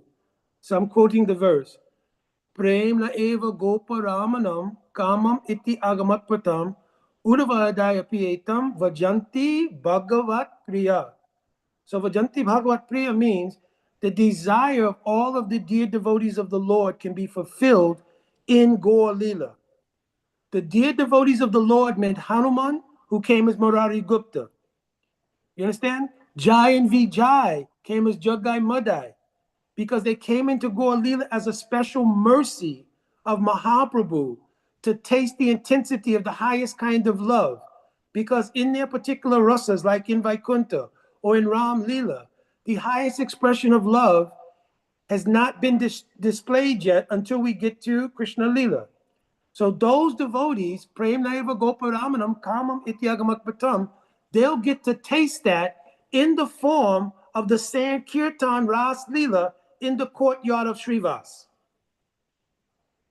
or through the Nam Sankirtan of Mahaprabhu. So Mahaprabhu made that arrangement for all of the previous devotees, the 4 Kumaras, Jai, Vijay, Hanuman, all the Pandavas came as the sons of Bhavananda Roy, all the previous devotees. Uddhava came as Paramananda Puri, Brahma came even as Haridas Thakur, Prahalad came also in that same body with Haridas Thakur.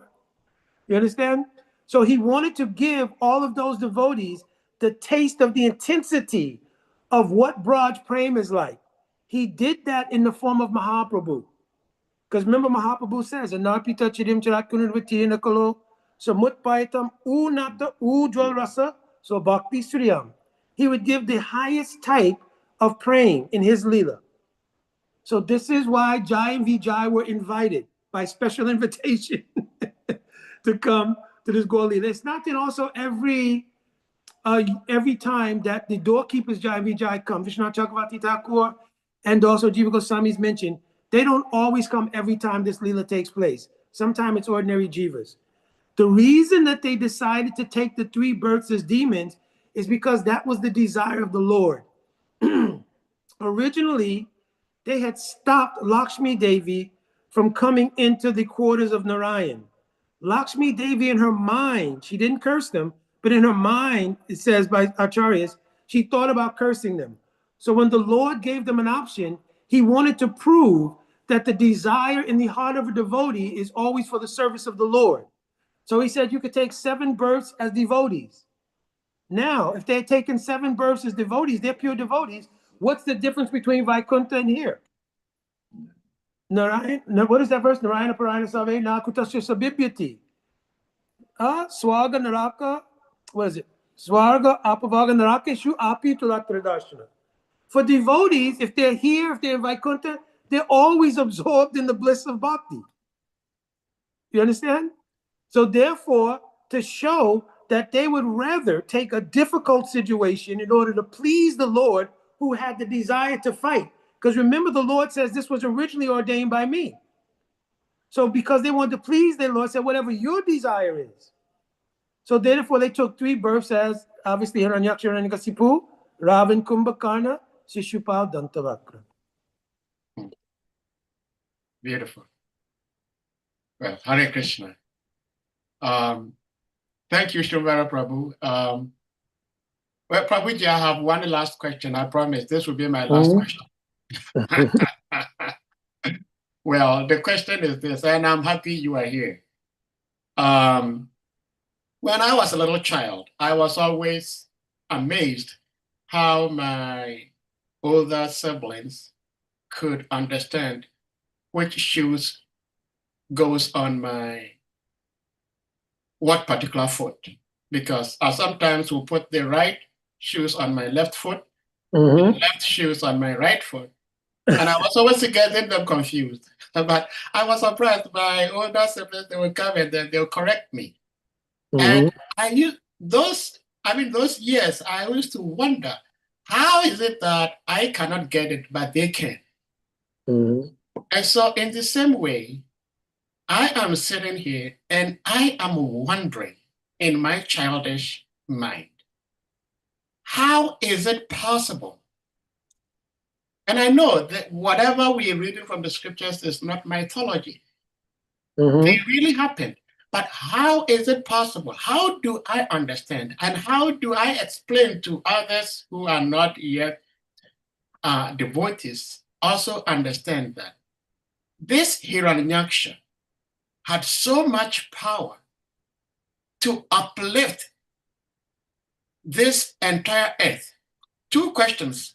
When Hiranyaksha lifted the earth, was it just the Bharat Varsha or the entire Bhumi planets, which I understand consists of 10 or so different planets? They are considered Earth planet. Did he first lift this Bharat Varsha or the entire Bhumi planet and then hid it in the Garba Ocean? And if he did that, where were all the living entities living on these planets? And where was Hiranyaksha himself? It's a good question. I don't like to say anything that I have not directly heard or read from Sastra, so I would have to look up. My understanding is that it was only Prithvi Devi, meaning Bhudevi, because remember in the lifting by the tusk of Varaha, she becomes impregnated. So from my understanding, it's only Prithvi Devi or Bhudevi, the planet Earth.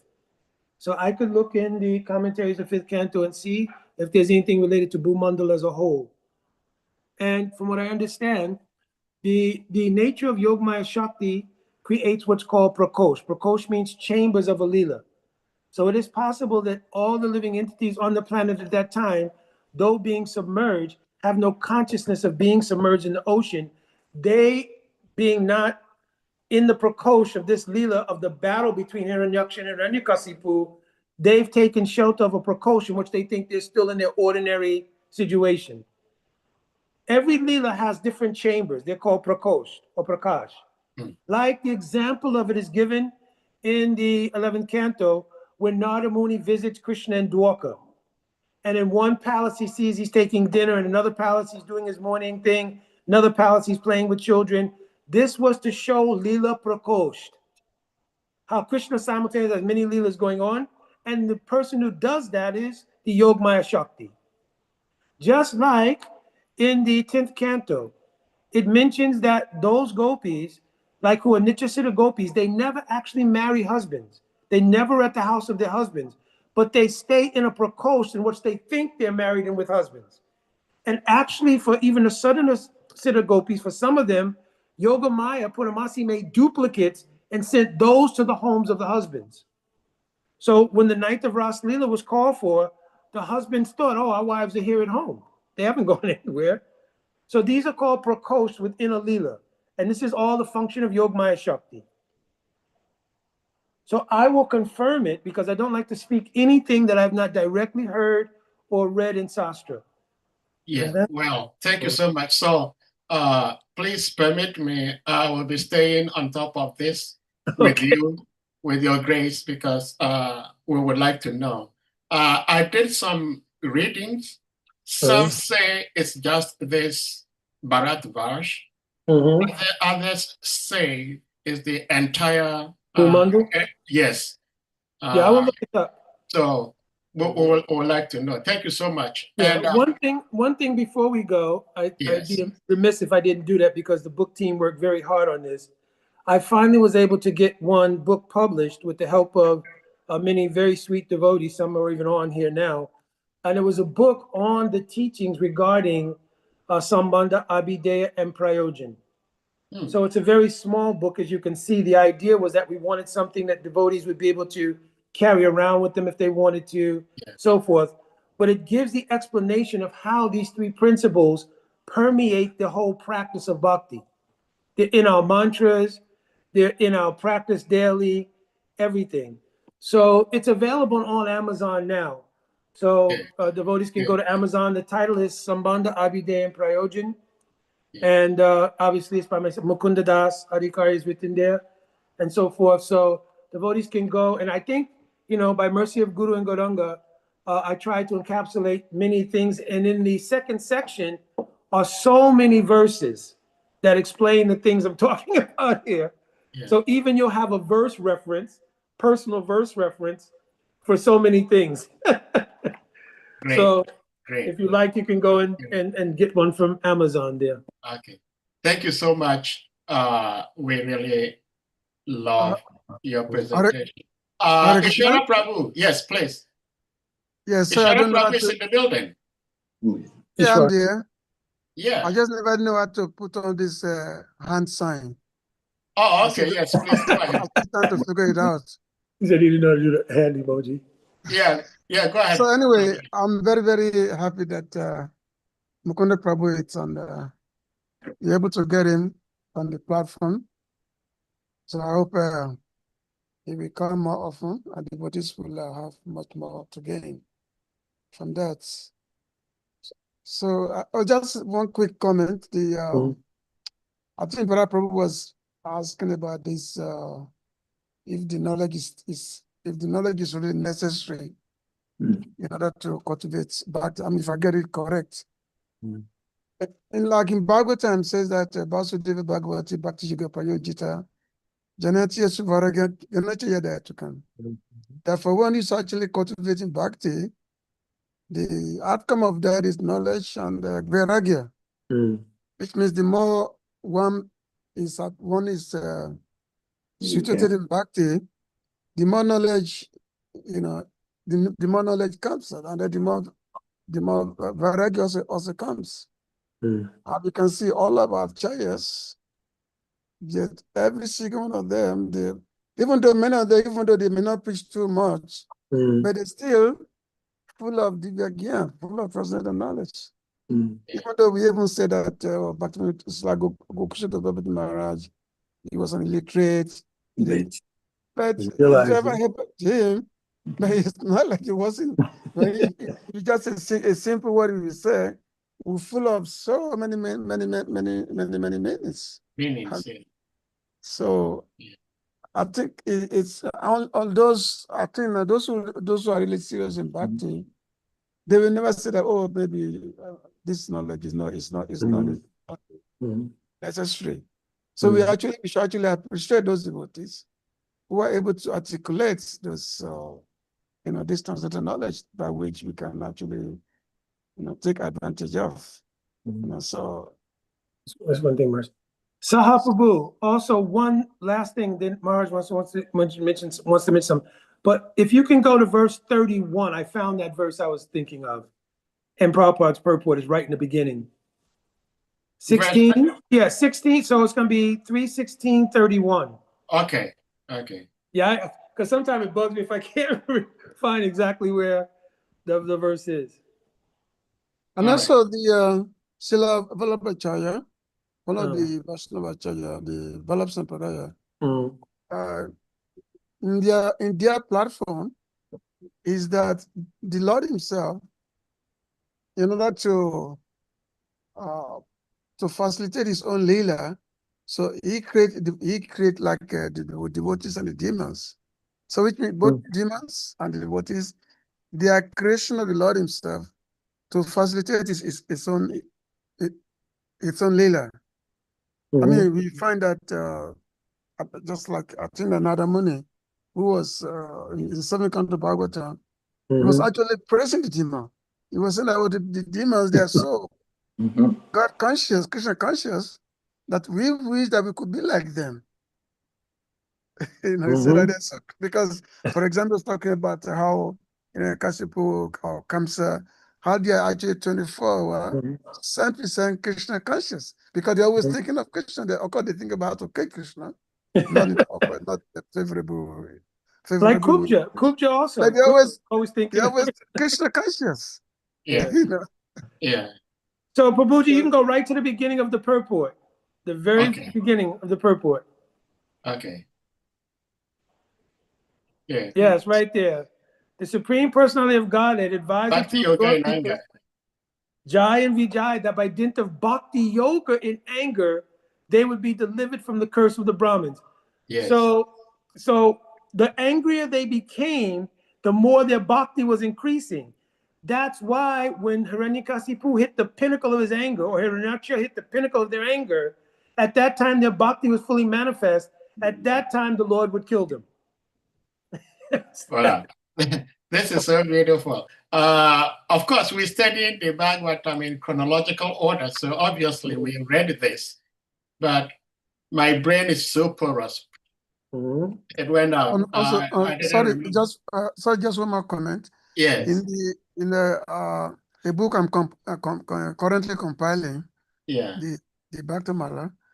So in this book, it's actually clearly mentioned about the situation of Jan Vijay, who came and played this. So their role of coming to play this demoniac role, because this is what the Bhagavan actually wants. Wanted. And the devotees, even though it may not be, whatever, a devotee does whatever Bhagavan was. Mahaprabhu said, Asli Sheva Padam Pinastruman, that, oh my dear Lord,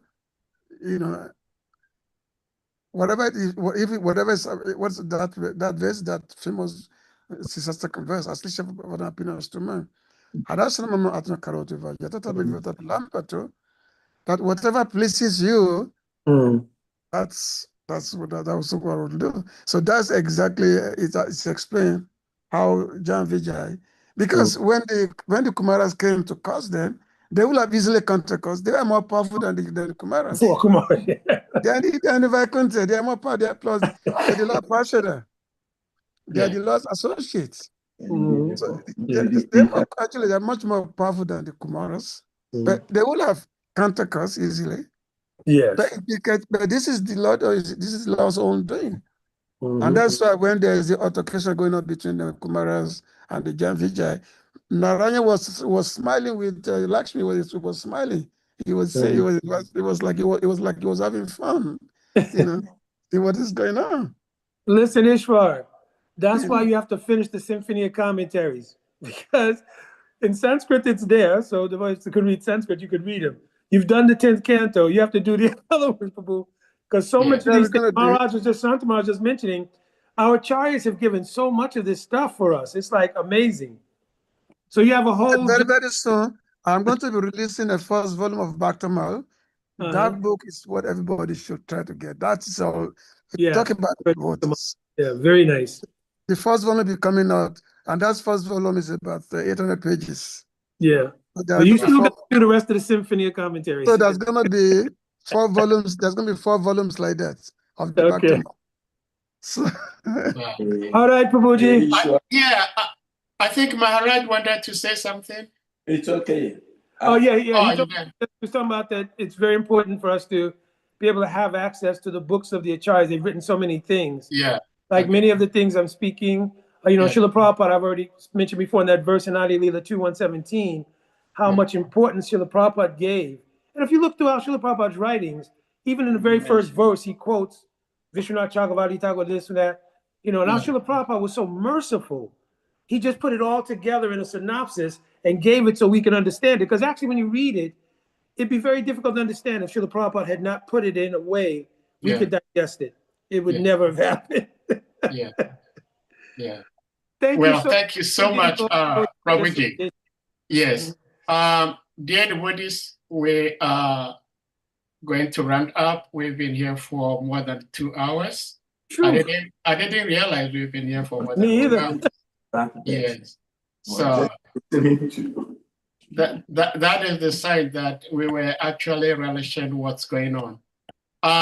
So dear devotees, we're going to humbly request you all to kindly unmute yourselves, and we all chant Hare Krishna Maha Mantra, which we understand is the embodiment of Sri Radha Krishna. And sorry, just excuse me. Today, one devotee just passed away today. One very senior devotee. Kratu Prabhu. Kratu Prabhu. So he passed away today, just a few hours ago. I was just there, just before I came on the platform. Oh, yeah.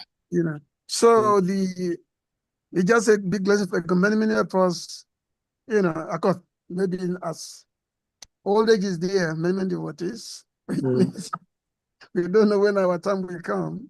Yes. So which means that to take this back to take it much more serious. Yeah, so we'll chant for him also now. Yes. Thank you for sharing that, Ishara Prabhu, because I remember 5 or so days ago, somebody had posted that he passed away, and you corrected that. No, He just passed away today. Yeah.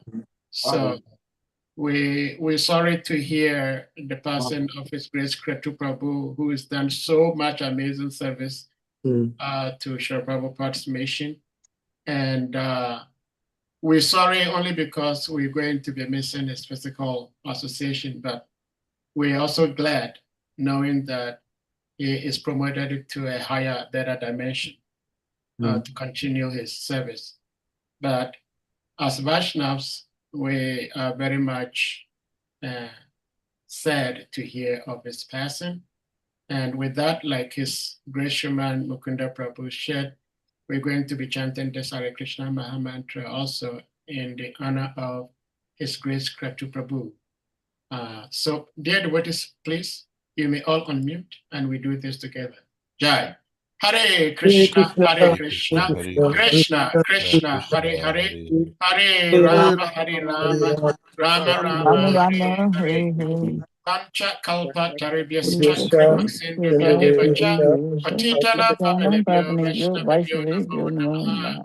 Ananta Koti Vaishnava Vrinda Ki Jai. All glories to His Grace Kretu Prabhu Ki Jai. All glories to our revered speaker, His Grace SRIMAN Mukunda Prabhu Ki Jai. All glories to the Prabhupada Ki Jai. All glories to Assembled Vaishnavi devotees Ki Jai. Hare Krishna.